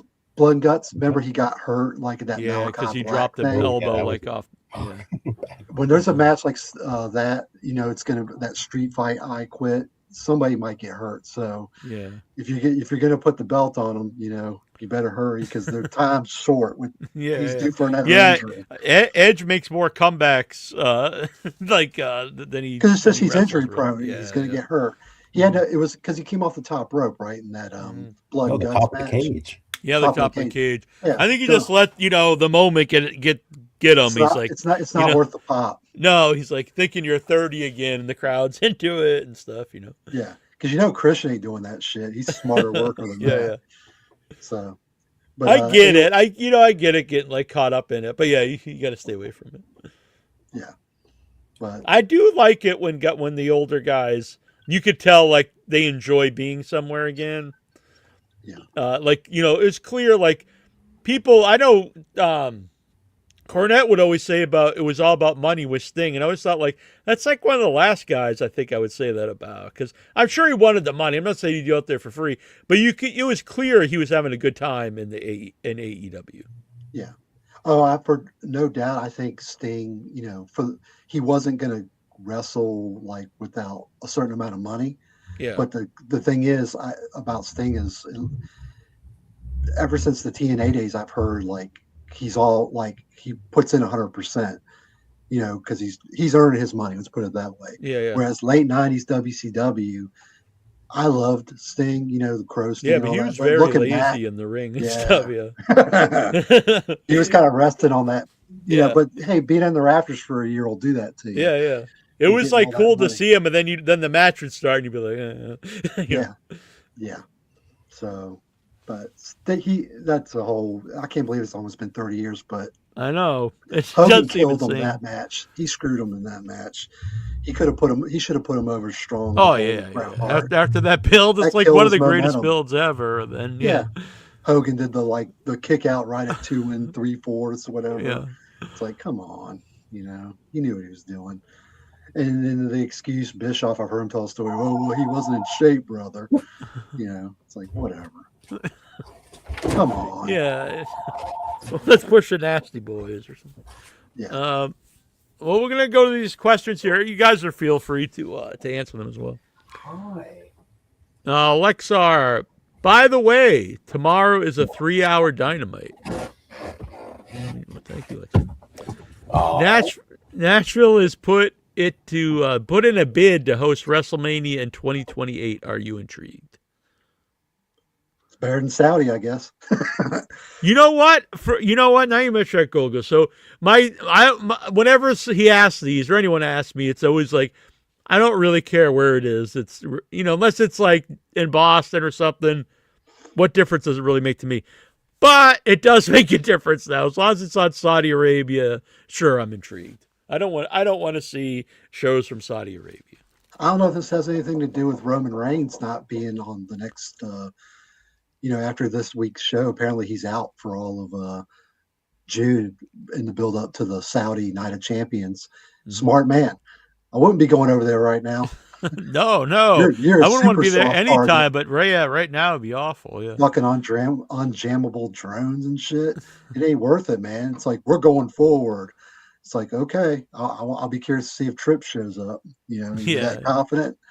It was really weird. I mentioned this on the show last time was, Triple H re-signed a new contract, and that's weird to me because in my mind it's like, well, he doesn't have to sign a contract. He kind of does, but he does now. And it's like, well, it does put a different perspective on WWE. It's like this is no longer just owned by these people. The McMahons or anybody, they can be gone, which is a weird thing to think about. Well, the thing is, I'm sure Stephanie's set. Unless somehow Vince has fucked her over, and I guess, knows? Yeah, but I mean, maybe he. If things like actually would not just slip, but if things would get bad, like the ratings would actually do bad, or like houses like really drop off, then I could see something happening. Yeah, the thing about him though is I think, once if that happens, he's set. It ain't like he has to scrounge for another job, like these. Yeah, it's not even just that. It would be weird to me, like WWE would be run by like, somebody that's not connected at all to the McMahons at some point. It's very odd. Because I heard Dusty needed the money. I mean, he wasn't. Yeah. So, he had to go to TNA and stuff, because I put him on the same kind of level, he was a booker. That's essentially what Triple H is. Mm-hmm. You can call it whatever you want, creative. Yeah. Because I do think if that ever happens and WWE is completely run by people that aren't in wrestling at all, because then I think it starts to go down the list. It's like, because now if you have someone so embedded in wrestling, all the producers and stuff are wrestling people.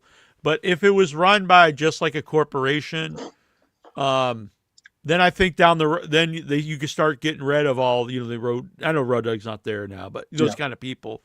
And then I think that's bad for wrestling. You can have other people, but I think you need like actual wrestling people in a wrestling company. Right. Yeah, because I would think HBK would be gone if Triple H. Yeah. I think a lot of those people, Regal and all these different. Yeah. Kofi Kingston and Xavier Woods have left WWE. Thoughts? People know I'm a big New Day fan. They're completely passé at this point in WWE. So, I would love to see them in AEW. You have legit dream matches. You have them versus Young Bucks. You have them versus FTR. If Cope and Christian, that's another potential. Just those three feuds alone. I mean, guess you could even put like the Hurt Syndicate in there, but that's stuff I would really like to see, and I think actually a lot of fans would like to see. Yeah, I read that some quotes from that Lashley interview he did, and I guess besides the matches, he also kind of alluded to the fact that he wouldn't mind seeing him in the actual faction, the Hurt Syndicate. Oh, nice. Yeah. Which, I mean, I could see it. Yeah, because you add a little bit of a comedy element to them. Because they need some more guys. Yeah, and they're super like serious at the moment. So if you had a little like a couple jovial guys in the group, it works. Yeah, I would like that. I'm always been a huge fan, and like that is a problem when you have like one company is people get no matter how good they are, you get tired of them. Yeah. Like I can't really think of anything negative about Randy Orton. He's great, but at the same time, like it's hard for me to get excited for him just because I've seen him forever. And he's basically the same guy. Oh, I can say something negative about him because Headies always vote him like most boring. I'm talking about in the ring. His matches always bore me. You talk about Okada. I mean, he goes Roadrunner speed compared to Orton. Slow it down, Randy. I mean, honestly, I probably can't really pick too many Randy Orton matches. I'd be like, I'm sure there are like way back in the day, but nothing in the last like 5 years. Yeah. Yeah. Let's see. Tonga Loa and Jeff Cobb also gone from WWE. I don't really care about Tonga Loa. I do think Jeff Cobb was like. I liked him in Ring of Honor, and I think he'd be another great guy. I know he was in AEW, like just briefly. He was because when he was with New Japan, he would come in for Forbidden Door stuff. He's a guy. He'd be great for something like the Ops or something. Him with Joe and the Ops. Yeah, yep. Never used it well at all in WWE. I barely saw him in WWE. Me neither, because I only watch a pay-per-view, so I don't think I might have never saw him, but I knew they gave him like a real whacked-out name. Because I think he was on SmackDown a lot, and I rarely watch SmackDown. Yeah. I'll give it more of a chance when they go to 2 hours, but fuck that 3 hour shit. Yeah. I mean, I gave Dynamite a pass because this Saturday they had to cut an hour. Right. Because of the backlash. Mm-hmm. So. Despite their recent release of superstars and office employees, there's more releases coming. Are you worried? I mean, I'm not employed by WWE, so I'm not worried. But look, they're a $1 billion company, and they fire guys that really their contract is like set like a few cents, like the normal people. I'm going to say this across the board. I think if you sign a contract, unless you breach the contract, both sides should honor that contract. Otherwise, what is the point? So if you sign a 3-year contract with WWE, but they can fire you at any point, that contract really is worthless to you. So I don't like that. I think they should pay you the contract that you signed. That's one thing about Tony Khan. He honors the contracts. Now, you could say he holds people, I don't like that either, but yeah. But hey, it's better than, to me, if you're gonna do that, but you also honor the contract and pay the people, then I can see that. Yeah. But the other ones, they're doing both. They're like, you must stay here and honor our contract, but we can fire you at any time because your contract means nothing to us. So. Yeah. AJ Lee, and honestly, anybody out there, regardless of what political affiliation or whatever, you should be against that idea. I think you should be for the rights of employees. AJ Lee run in WWE has come to an end for now. Your thoughts? Who was that? AJ Lee. Wow. I didn't know. I don't think she's really gone. I think maybe she's just going to take a break. Yeah. I did think it was like I always liked her, but I thought it was so weird when she came back and people really acting like she was like the like Ric Flair had come back, or like the greatest wrestler that's ever lived has come back. Well, that's what happens when you're not a big star, but she was, for a woman's wrestler, she was gone for a long time. During an era when there wasn't really. I think a lot of the women from that era aren't that great compared to like the women today. Yeah. A pair of Hulk Hogan boots worn in the 1990 Royal Rumble have been sold to close to $1 million. Oh, that's pretty cool. Maybe anybody out there want a Macho Man hat from WrestleMania 9? I will, if you super chat me $1 million right now, I will we'll part with it. Nick, I did look this up, and like other they weren't WrestleMania hats, but other hats from that era have gone for like, it was like 9,000 or more. So I was like, it's a cool hat, but I'd be willing to part with it. Nick Hogan, son of the Hulkster, is looking for wrestling schools for training. Look, dude. Nick Hogan, if you're watching this, in 2026, you don't have to look very hard for a wrestling school. There's a plethora of them. You're connected to wrestling, so probably everybody would train you. He's got to be pushing 40. So if you ever were really serious about this, you would have done it by now. So I don't foresee him ever doing anything in wrestling. No, he's not going to do it. No. If you wanted to do it by now, he's not serious about it. Yeah. He's too small too, by the way. If he's going to have the Hogan name, it just doesn't work. Yeah, that's true. Because today you don't have to be a giant, but if you were a Hulk Hogan's kid and you came out there and you were like, yeah. He's just looking to probably get some money because really Hulkster didn't have that much as we all thought. Right. NWA Power is now airing on Comet. Friday nights at 10 p.m. Oh, you just brought this up. All right. Yeah, I have a comment on my cable, so. It's actually the app too, right? Maybe, but it's actually a free over-the-air channel. I mean, it's a part of cable too, but if you just had like a regular antenna, whatever, digital box. They used to send me stuff for giveaways on Without Your Head because when they first started, they did a lot of like old sci-fi movies and horror stuff. Yeah, give it a shot. I mean, I'm going to keep watching it. I mean, it's just an hour. It's kind of a throwback. Yeah, that sounds fun. It'd be fun to watch some more stuff to talk about on the show. They're doing the Crockett Cup right now, it looks like. Oh, really? So okay, I'd like that. That's the first episode they just did like a couple of rounds of the beginning of the Crockett Cup. So I'm friends with Trevor Murdoch on Facebook. Maybe I'll hit him up, see if he'd want to come on the show and talk about it. Yeah. Let's see here. Where am I? Tony Khan claims that dirt sheets help wrestling more than hurts it. You know what? At this point in time, I mean, I think we're past the idea of like the dirt sheets are hurting wrestling. So, I mean, the dirt sheet, even the term is kind of like dumb. Like, the internet is way bigger than the dirt sheets. The internet is the dirt sheets. Devon says that he almost died after suffering a stroke. Well, probably. He also admitted that he took steroids during his TNA run. I mean, I think most people are honest or probably would say things like this, Billy Gunn says he plans on wrestling till he's 70. Cool. I've liked Billy Gunn more the last 5 years than I ever liked him, so. And he's been taking steroids since the 90s. Yeah, and he's fine.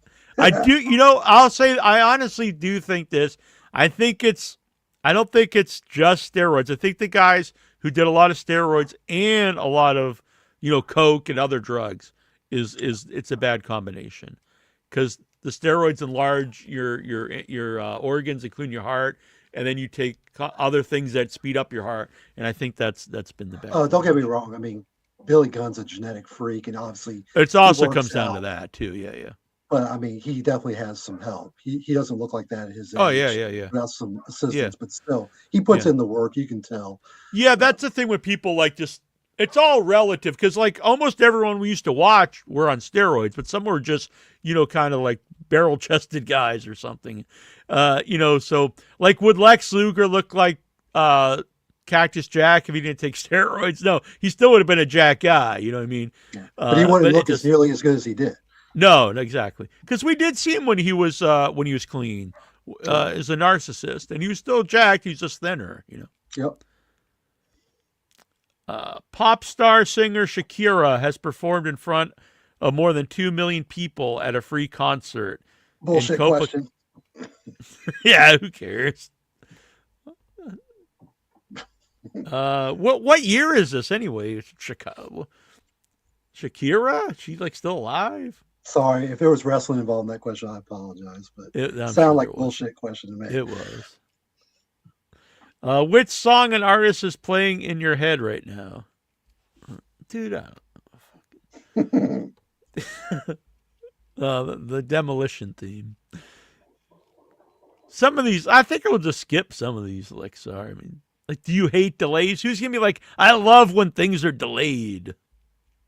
Like, what is like, you don't have to ask, like, sorry, I love you, but you don't have to ask every question that pops in your mind. Here we go. It's a wrestling question. The Rock showed up at the Met Gala in New York last Monday. Are you intrigued? I saw he was wearing like a skirt or something. The only thing I saw from that is the Heidi Klum thing, where she dressed like a statue. I think that's the same thing. Oh, okay. Like she looked like the Statue of Liberty or whatever. All right. Yeah, I don't know. What's your favorite documentary? If we're gonna say wrestling, it's either Beyond the Mat, probably Beyond the Mat for wrestling. But although, honestly, like all the stuff on Vice have been good. Yeah, I'd say Beyond the Mat. Yeah, I was wondering what was up with that, but then I saw the announcement they're just going to be in July. Usually, they've already started the new seasons. Yeah, they did contact me about like who was about like months ago, and so I sent them some stuff. So I don't know if any of it's used or not. So. Because it did come up on the show. What happened was it came up on the show that they were doing a Buck Zumhoff episode. So I have a contact with them. And so I emailed them, and they're like, no, that's not true. And then they sent me a list of all the ones they were working on. And so some of the stuff, people may have told stories, but there's a couple people that we've done like long interviews with. So. Yeah. And, probably shouldn't say this. The last time though, they did pay a pretty good fee for using like 10 seconds. So part of me is like, you can use, all this, but the thing with paid you, so good job. What was that? I said I didn't even think they would have paid you, so good job. Yeah, they did, and that's cool of them too. It wasn't like we just take this. The thing about the Buck Zumhoff one is, I believe it's not been deleted, but I believe it's private on the YouTube. So I would send it to them if they wanted it. I have a couple, or maybe just one, I think, on Without Your Head that's been privated, because it gets very negative comments. But when I interviewed, it was a guy from Eternal Living Dead. You talking about the black guy? No. The thing is, it's common knowledge now that he was arrested for molesting children, but no one knew this at the time. And the thing is, and people act like everyone knew it, and I'm like, no one knew this because he was a regular at conventions, like when I was really heavy into them. And then once people found out, then he's been blackballed. Brian Peck, Scuzz from Return of the Living Dead, and so okay. And so like that gets like super negative reviews, and it was even used in a documentary, and they used my banner, and I'm like, you don't need to use my banner that says "without your head" when you're talking about this, this pedophile. Like, here's a picture of him without your heads, bro. Like, what the hell? They might as well. The only thing worse would be that is like they put you on there, a still photo of you with a NAMBLA shirt. yeah. For those folks who don't get that reference, Google it, kids. That's our big sponsor. This show's brought to you by NAMBLA. This is so fucked up. There used to be a guy that I worked with, but he was remote, so I never saw him. But he pissed me off all the time. So I would tell other people, like, yeah, he's just mad because he's late for his NAMBLA meeting. I shouldn't have done that. And for years, and people would laugh, and then I found out years later nobody knew what the fuck I was talking about. I explained it. They're like, "Oh shit, you really didn't like him."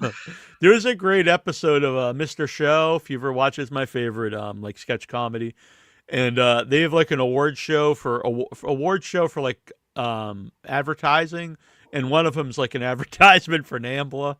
Yeah. It's like it's that. I think you got to be a certain age to get that reference. I remember hearing that like in the 90s. Like, it's not really referenced anymore because it was like, I mean, maybe it still exists, but it was like a thing there for a while where like they're trying to like you would think just even being part of that you'd just be arrested at some point. Yeah. Where are we? What's your favorite foreign documentary? I don't know, honestly. No idea. How much money did you win in the last scratch-off lottery ticket? I won $100. I don't buy them as much as I used to, so I haven't won anything really big lately. How long can you hold your pee and... Okay, like, sorry. Not as long as I used to, Lexar. Yeah, as you get older, Lexar, things are... Now you got to get up when you're sleeping. It's like, I got to get up and pee. Lexar, do you chop trees with the edge of your hand? I'll give you that one. Lexar is cute.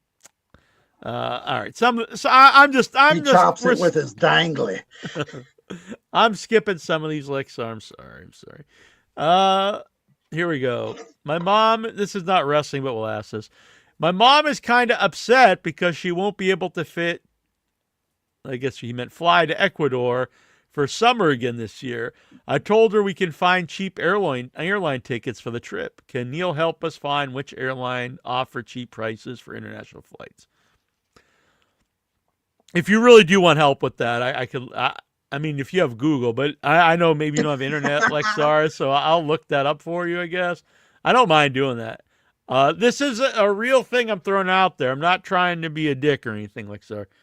But if your mom only has like a green card or something, I'd be very careful about flying out of the country currently. I don't know, getting back into the country might be difficult. I'm just throwing that out there. I don't know. She's not like a citizen. Spirit Airlines will be shutting down. What's your favorite memories of flying? Fuck, Spirit sucked, dude. I fly the first time when it first came around. I remember we got tickets to go to I think it was Texas, and I was like, damn, these flights are like $80. And then like we got there and like they even charged to carry on your luggage. Oh yeah. And it was like $100, and I was like, "That's more than the flight." And she just kind of nodded her head. I was like, I never flew Spirit because the few times I fly, I've only flown a very small amount of times in my life. I want it to be something decent, so I've always gone with Delta. But yeah, the only the thing about Spirit I also heard is there's no in-flight snacks or nothing. No, you got to pay for everything. So you think you're saving money, but you end up spending more than if you just got some other flight. So if you're a cheap fuck, and if you don't want any snacks or anything, you get what you pay for. If you want a cheap flight, yeah, exactly. Especially if you're doing like a short flight. Like if I'm flying across the country, I don't want that. But if it's like an hour, if you're doing like a short flight, I don't really care that much. You know what I mean? Mm-hmm. When I was traveling with Michael and Sophia for our movie, when we went to, I don't know what it was. It might have been Virginia.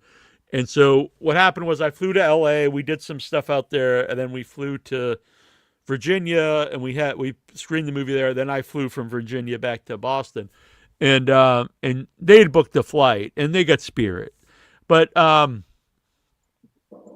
only thing was you can't bring stuff through once you pass security, then you can buy stuff. So it's once you do that, you actually buy some snacks in the airport and just bring with you. You know what I mean? So you're prepared. Yeah. But they do stink though, to be honest. It's especially like I like to check my bag usually, and it costs a fortune with Spirit. And then usually it's free to do carry on, but not with Spirit. Well, it makes sense for their business because if it's like I equate it to like a movie theater. Ticket might be cheap, but then they're going to gouge you on concessions. Yeah. But I do travel a lot, so the idea of spending less on the travel is always good. Brian Matthew Cluttar, any memories of Ted Turner's involvement in wrestling? Yeah, we went over that, but thank you, Brian. Well, I watched this earlier. I was very we're going to share this here in 1 second. Let me get ready. And this is a big thank you to Brian. This is very amazing. While I get this ready, hold on 1 second. This was from Brian Matthew Clutter. He said he can't believe it that they're now covering In Your Head news. So here we go. Back in the show, Brian Alvarez here, a Wrestling Observer Alive. A very big weekend of news. Before we get into all of that, I actually have breaking news here on the show. Incher. You guys know Incher?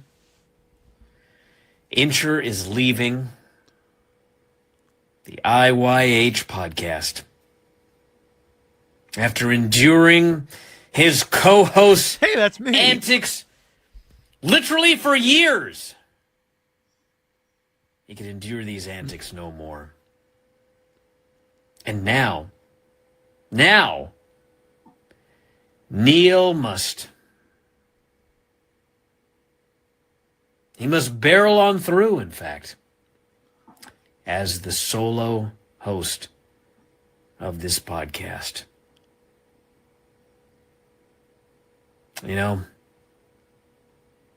News broke about this story on the internet a few days ago. There was a lot of WV. But now that things have calmed down a little bit, so to speak, the big question remains, will he ever return? I'd like to give you the answer, but I don't know. The answer to that question may not even be known by Incher. But one thing is for sure. When he does return, if he does return, well, hopefully I'll have that breaking news here on Wrestling Observer Live. Wow. So all the best to Incher. All the best to Neal. I'd say he has big shoes to fill, but I think we all know better. And all the best to you listeners as well. It's going to be all right. Because someday, Incher may return. But for now, like me, he will talk to you again after a while. Was he pausing because he needed to hit a certain amount of time for the cameo? I kind of wish the cameo logo doesn't pop up in these things. I thought you were going to go nuts about that wheel he had in the background. He stole your shit, your prize wheel. I didn't even notice that. Oh, that's the first thing I noticed. I thought that was one of the. Damn, I brought the prize wheel back on Without Your Head recently. For the record, I want Incher back. So if you're out there, Incher, love you, man. Hope you come back. Yeah. Stop being a bitch. Don't be the OI bitch. Be the OIB. We He's can put a welcome back. kibosh to the AI videos. We can make that. We can pick on Lexar or something. Fuck, pick on me. Yeah, I well, don't give a shit. we need a new whipping boy for. Yeah, you can. Yeah. You can have stuff coming out all my orifices. Just come back. Make me the whipping boy. I don't care. But yeah. Do you think he actually remembers being on the show? Because that was like 20 years ago. Yeah, I was wondering that when I was watching that because my guess is no. Yeah. The other thing I did think was I always emailed him as Jack. So, but we are Facebook friends, and I've interacted with him over the years. Just not that long ago when I was talking to him about diverticulitis. Just with, I guess it was a little while ago, like when Kenny came back. I was telling him. I firmly believe that Tony Khan at one time was a listener to In Your Head, because you guys, because we would have been, it was big on the message boards, and he he consumed everything. Yeah, and y'all were, I mean, what do you got? Like Wrestling Observer Live, and then The Law. You guys were like for real internet radio, because I remember guys used to call some of your older guests were like, so what station y'all on, because they actually thought you were on the fucking radio. Yeah. They didn't really understand because there was no podcast. I mean, we've been over that before. That term didn't exist. So I guarantee Tony, especially if it was a guest that he was interested in, so I always thought, man, a part of the reason it wasn't just like this gimmick thing of intro leaving. There is that is part of it. Like I was like, well, there's no Jack without intro, but I had thought about using the Nasty Neal name on all the shows so when I started doing these Dabbleverse shows, when they found out about In Your Head, a lot of them were In Your Head fans, but they didn't put together that I was the same guy because they knew me as Nasty Neal. And so I thought I've been told this before about using like the same name on all the stuff for branding purposes. So part of that is why I want to just use Nasty Neal on everything. But that is weird. It was funny though. There's been several people in the Dabbleverse world. They're like, "Wait, that's you?" And like, yeah. And they're like, "Oh yeah, I've always." They were just fans of In Your Head, but they didn't realize it was the same person. Because it was like they'd listen to a lot of the older interviews, and they were all video, not audio. Yep. Or audio, not video. Oh, right, yeah. I might play a clip of I don't know. We'll leave Dabbleverse stuff alone. But so I will say, Stuttering John quit the internet again. I think this is the third or fourth time in the last 2 years. But he did go off on me recently before he left, because he found out that I was gonna meet a girl in the Dabbleverse that he was trying to date for the last 4 years, and then when he found out we were meeting up, he was not very happy. He's not very happy, to say the least. Well, Miss Destiny's pretty popular. We had a great weekend actually together. So. Yep. And now it's Facebook official. So she wants to help you with your curtains and shit. Your duvet. When Tony Schiavone and Lee Marshall used to say, call your friends, and this is like Nikhil. When Tony Schiavone and Lee Marshall used to say, call your friends and tell them we got Kevin Nash for Stevie Ray later on tonight, did you ever do it? No. Only thing I remember about Lee Marshall is the 1-800 collect report. Yeah. And he would make a real cheesy weasel joke. Yeah.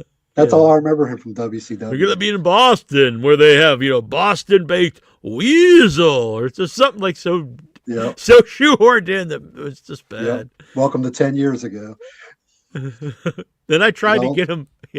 I tried to get him on the show. I remember he passed away a while ago, didn't he? Yeah. But this was early on and In Your Head, and he was like super very arrogant when I was interacting with him. I was like, Jesus, who the hell does this guy think he is? Wow. I just would have assumed he'd be a real nice guy. Yeah, no, he was not at all. That's why it never happened. And this was back in the day. Now if someone's like that, I just fuck it. I don't care. Did you say my name is Jacking Off? Maybe that had something to do with it. Actually, honestly, all the guests we've had on recently have extremely enjoyed the show and reached out to me since then, and want to keep coming on. Like Max Payne one, we have a 6-hour show planned in the making. Last week's guest, Dusty Wolf, had a great time. Said it was probably like his best show. And then the first guy we had on, Sahadi, he wants to be like a regular. Yeah, I watched the Sahadi one. That was pretty good. Although Yeah. I will say, I mean, I sorry, I didn't, I loved the interview, but when he started talking about the Fox Nation, the real American wrestling, Yeah. like, it's like the number one thing on Twitter. It's like, who gives a fuck? It seems Yeah, like it's a like fart. Speed. Yeah. I'm not watching that shit. Sorry, man. I know that's what you're here to promote, but I still like the interview. But, Yeah, I did too. I thought he was a cool guy. Yeah. you know, If you didn't see the new Max Payne one, that was really good. I like that a lot. And we're gonna do the Maxathon, and we're gonna do a 6-hour show from his childhood through his whole career, and he's got a lot of stories he's never told before. Because the last interview was like 3 hours, and it just flew by, honestly. I must have missed that one because it was Ahmed Johnson's the one that canceled, right? Yeah. that What was the happened one with that was him? He wanted money left. I'm Right, coming. right. This has already been a thing. Is guys will say that they'll come on, and then they'll hit me up for money right before, like Ahmed Well, that was the doesn't day surprise before. me. No, Especially with Seriously. people like Hannibal, Yeah. they Yeah. get spoiled. The thing is, I think they should just say it up front, not like wait till it's already advertised. Yeah. So Ahmed was the day before, and then Rugged Ron Price, and no offense to the man, but that was the same way. It was like the day of the interview. He wanted I don't money. even know who that is. Is that like an old territory wrestler? He used to tag with Steve Austin in Global. It was Rugged Rod and Stunning Steve. And, Okay. You could be making that up, but I'll believe you. yeah. I've never heard that name before. But I And never watched I was kind of looking forward to, because I like that kind of thing's fun to me, but the idea of paying him $150, I'm like, come on, man. And then the other one is he asked for it up front, and I just said we don't pay the guests, so that's fine. But it was the Boogie Woogie Man. I was gonna have him on because he's having his retirement match, but he wanted $250. Well, that's like, too bad because I mean, Yeah. obviously he came on for free back in the day. I remember his multiple liners times. were classic. Yeah. Boogie feel good and everything. Yeah, so yeah. I guess again, Hannibal. Yeah, and things all have these guys have changed. Yeah, ruined it's it. Hannibal, and anybody out there who pays attention. There's a few others.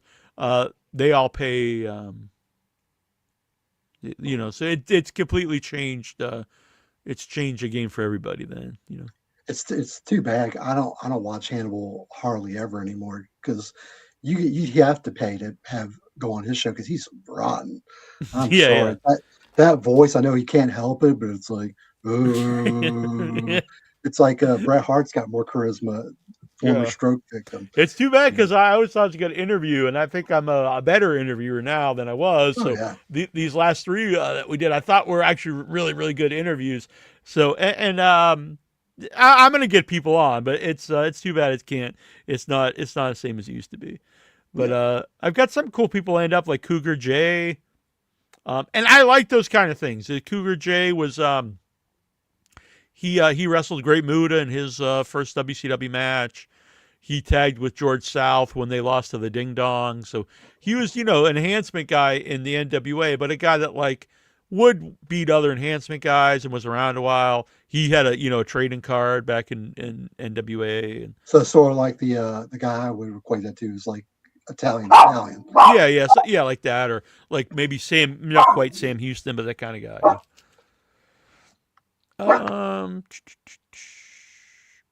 Where am I here? But I like those kind of interviews. They have a lot of cool stories. Like Dusty Wolf, I thought was a really good interview.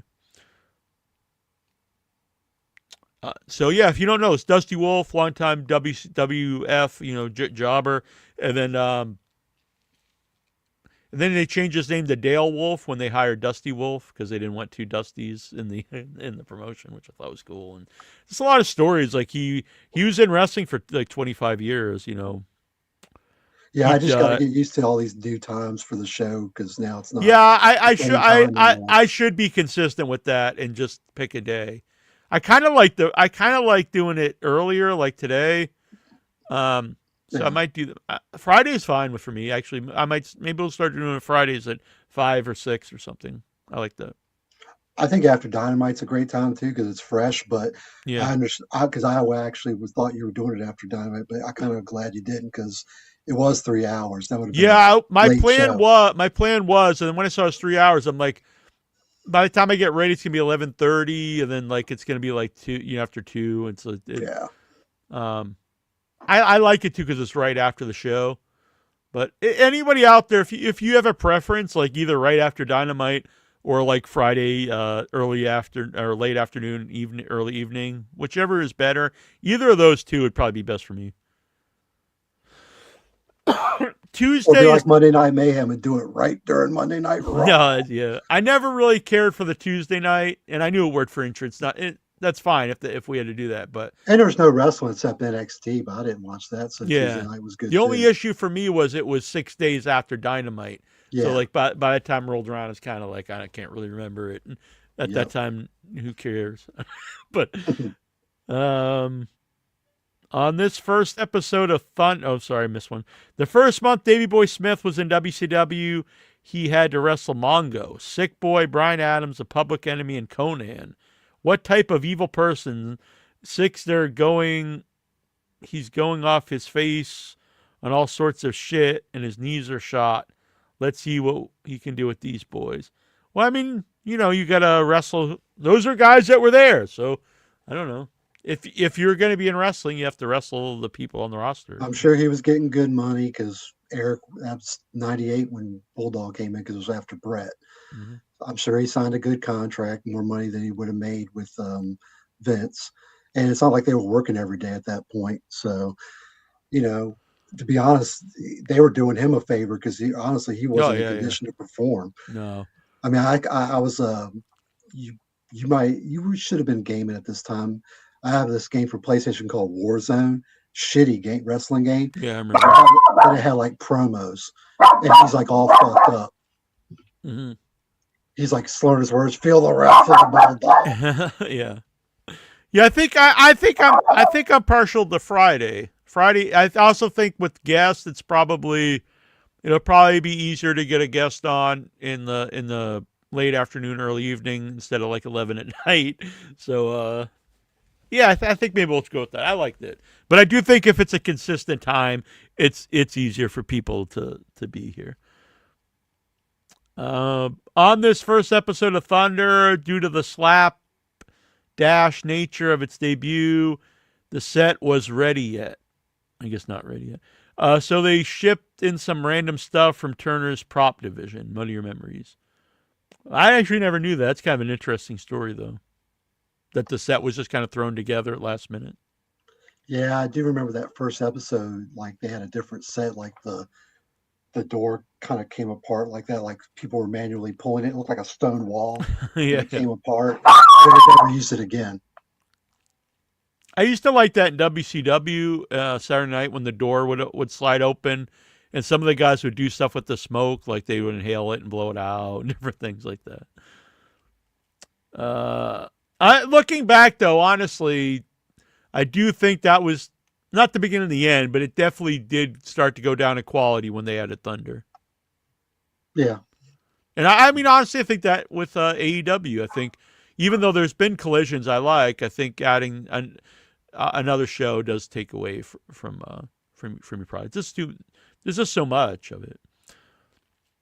A few weeks after that star-making ladder match with The Undertaker in 2002, Jeff Hardy loses to Johnny the Bull, of all people. Wow, that's messed up. Yeah, I don't remember that. I wonder what he did at this time. Yeah, that's really weird to think about, because I remember that definitely did make Jeff Hardy like a legit top singles guy. And then you would book him to lose to Johnny the Bull. Wow. Yeah, I have no memory of that, but that sucks. Me neither. My hot take from the first 3 months of 1999 is that Vince McMahon winning the Rumble was just as bad or worse as the finger poke of doom. I would say it was worse. I actually liked the finger poke of doom, and I know people act like it was horrendous, blah, blah, blah. I actually thought storyline-wise it made sense. It was to get the belt back in the group. They were working together. And it was like people took it as a slap in the face, but that's what it was meant to be. It was like a slap in the face to the tradition of the of NWA, to the title, and that was always what like the NWO was about. I thought so. I thought it worked. It was almost like it worked too good in some way, I think, and it actually pissed people off. Trivia question. You might remember this. Who came up with the phrase finger poke of doom? Mm. Do you remember? I do not know. I'll give you a hint. Do you remember the name Scott Keith? Yeah. It was him. Really? He was like a big deal. Like he used to write about wrestling. He wasn't like on a newspaper or anything. He was just pure internet. He had this, and then he came up with his blog of doom. He coined the finger poke of doom in one of his column, and it stuck. Yeah, I don't remember Scott Keith. I know you hadn't heard that name in a while. You stole Stuttering John's girl. He's coming for you now. That could be. He's coming. They never met. He. I mean, I can explain this all, but I'm sure a lot of the in your head people don't need to know or care. I know for a fact Khan and Triple H watch AEW because this is like the third year in a row they only fired people who are there most certain Tony Khan wouldn't want to hire. Oh, I don't agree with that. I think there's a lot of names they fired that AEW would pick up. Yeah, I agree. R.I.P. Ted Turner, a pioneer. Yeah, definitely. Boy, Aleister Black, he must be just hell to deal with. Same thing with Rusev. Because everywhere he goes, like everyone always thinks he's going to be like this big star, and he just, I don't know. Yeah, apparently. I was surprised Rusev wasn't on the list, though. Or maybe he will be. But him and Tony Schiavone are friends, so I don't know. But I have this feeling he's going to be back in AEW. I hope not. I mean, maybe he'll prove me wrong, like Andrade, but I really don't see it happening. I mean, as far as an on-air character, because I try to keep the backstage shit separate because that's all hearsay. But he was fine. I'm not the biggest fan. He's believable, but yeah, I liked him fine too. But I really liked the other two guys better after a while in the group. Like I always thought Buddy needed a better name, but I thought he's better. But I always thought Brody King was way better. Yeah. What happened to the hillbilly dude? Oh, he's right here. I'm from the V, not the WV. I immediately laugh at that. So, hey Jack, I'm gonna log off because my dog's going nuts. All right, no problem. I'm gonna finish up these questions and probably take off. But thanks, Go. So I think we're gonna go with Fridays. I think is a good time. But I also might pop up once in a while for an extra show. So, like I might come on after Backlash or something. Great show. All right, thank you. It's good to see you. A few years back, Brian Myers delivered the best burn ever on the Brett Major Figs podcast. Question: why didn't you run in when Brett got jumped at the Hall of Fame? Myers, my eardrums were popping and couldn't hear because Aleister Black and Ricochet were clapping so loud for Hunter. That's very cute. The Motor City Machine Guns had to go to WWE. They had to try. I'm reading some feel they were fucked over in AEW, but the reality is these guys came from an era where WWE wouldn't look at them. Yeah, you know what? I have no problem with them trying out in WWE. And then if they go to AEW, I mean, even though the run was short, they still won the belts. And you can be like, these are guys who were WWE tag champions, TNA tag champions, and then maybe possibly AEW tag champs. If you have them, and you have New Day, and you have Edge and Christian, and you have FTR, Young Bucks, and some of the other teams there, you have like a legit some really like dream match stuff for like a year or so run in AEW tag division. The Rock getting paid $1.5 million by TKO for scratching himself, and then did I read these already? I feel like I read these last week. Maybe not. They decided to release a load of people seems unfair, but also happens all the time in wrestling. Yet the Rock thing's weird though, because it was 2 years ago they set him up like he was going to wrestle the next year, and then it never happened. And I don't think it's ever going to happen again. Monday Night Raw debuted in January 1993. The brand split began in March 2002. Raw operated as a single unified show for 9 years before the split. Yeah, I did these. I did these last week. I think you sent in a lot of the same questions, Nikhil. These are the same ones. These last two might be different. No, this last one might be different. Recently released WWE star JC Mateo Jeff Cobb was originally planned for a big push when he joined the company, but then ended up in his background role for the MFTs instead. Yeah, it's very weird because I thought because it was kind of like there was like a bidding. I don't say bidding war, but it was like a real question where he would end up because he was definitely like one of the top names, free agents or whatever, and people thought he's going to go to AEW, he's going to go to WWE. Goes to WWE, you think that alone, like, they get this guy, they're going to do something with him, or at least try, and they really didn't at all. The name was bad. Not that Jeff Cobb's a great name either, so I don't think renaming him is bad. Make him a fake Samoan and look, you can make guys fake Samoans and fake Japanese and Russians like back in the day.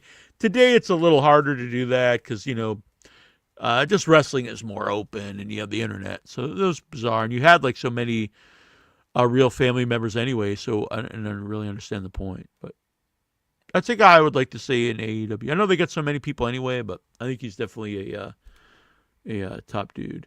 Has the chat frozen? Yeah, it's just getting very cold in here. Brrr. All right, so thank you guys for those questions. Anybody in chat, do you want me to play this Stuttering John clip of him talking about me?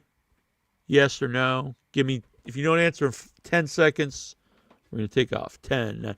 But I'll be back next week. We've got some guests lined up. Either be a guest or maybe we'll do this. Maybe we'll do the Headies. Better late than never. Headies. We need to get that done. So, but we'll be back. I had a really good time here tonight. Hope everyone enjoyed the show. And join the Facebook group. Join. Follow me wherever. You follow Nasty Neal all different places. But for In Your Head, the main places are the Facebook group. We will have a Discord, and I've been saying this for a while. Hit subscribe. Hit like. Become a member. It starts only $3 a month. And if you become a member, you help support the channel. And who doesn't want to help support In Your Head? Like our dear producers, Brian Matthew Cluttar, Vic Schiavone, and Jonathan Jackson. So without further ado, let me wait a minute. $10, please don't play it. Deal. We will not play Stuttering John clip. No more. You know what, Jonathan Jackson? So Stuttering John has left.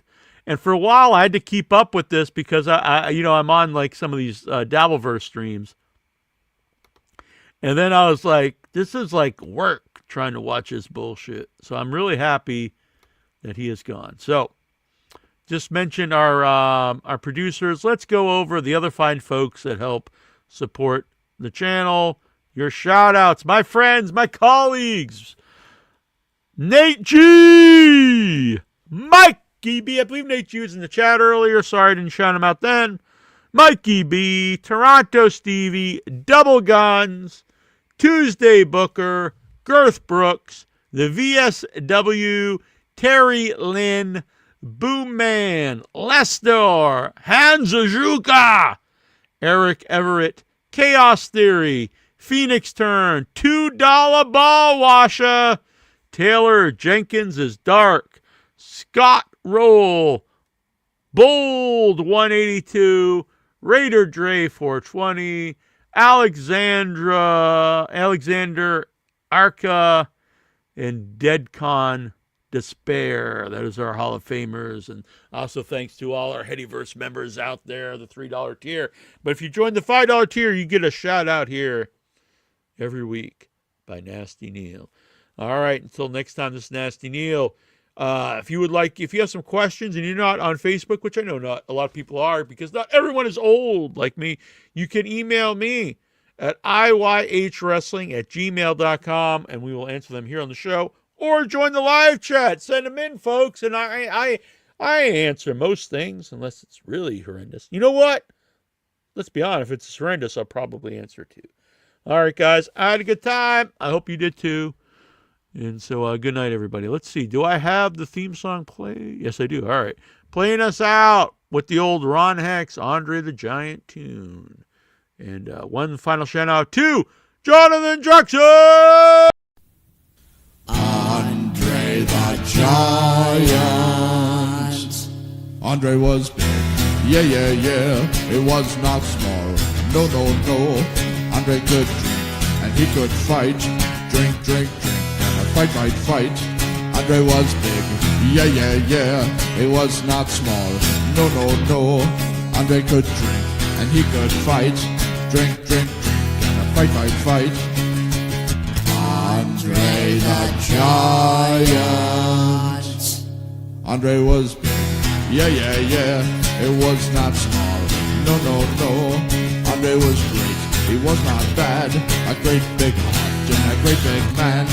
Andre was big, yeah, yeah, yeah, it was not small, no, no, no, Andre could drink, and he could fight, drink, drink, drink, and fight, fight, fight, Andre the Giant. From Grenoble, France.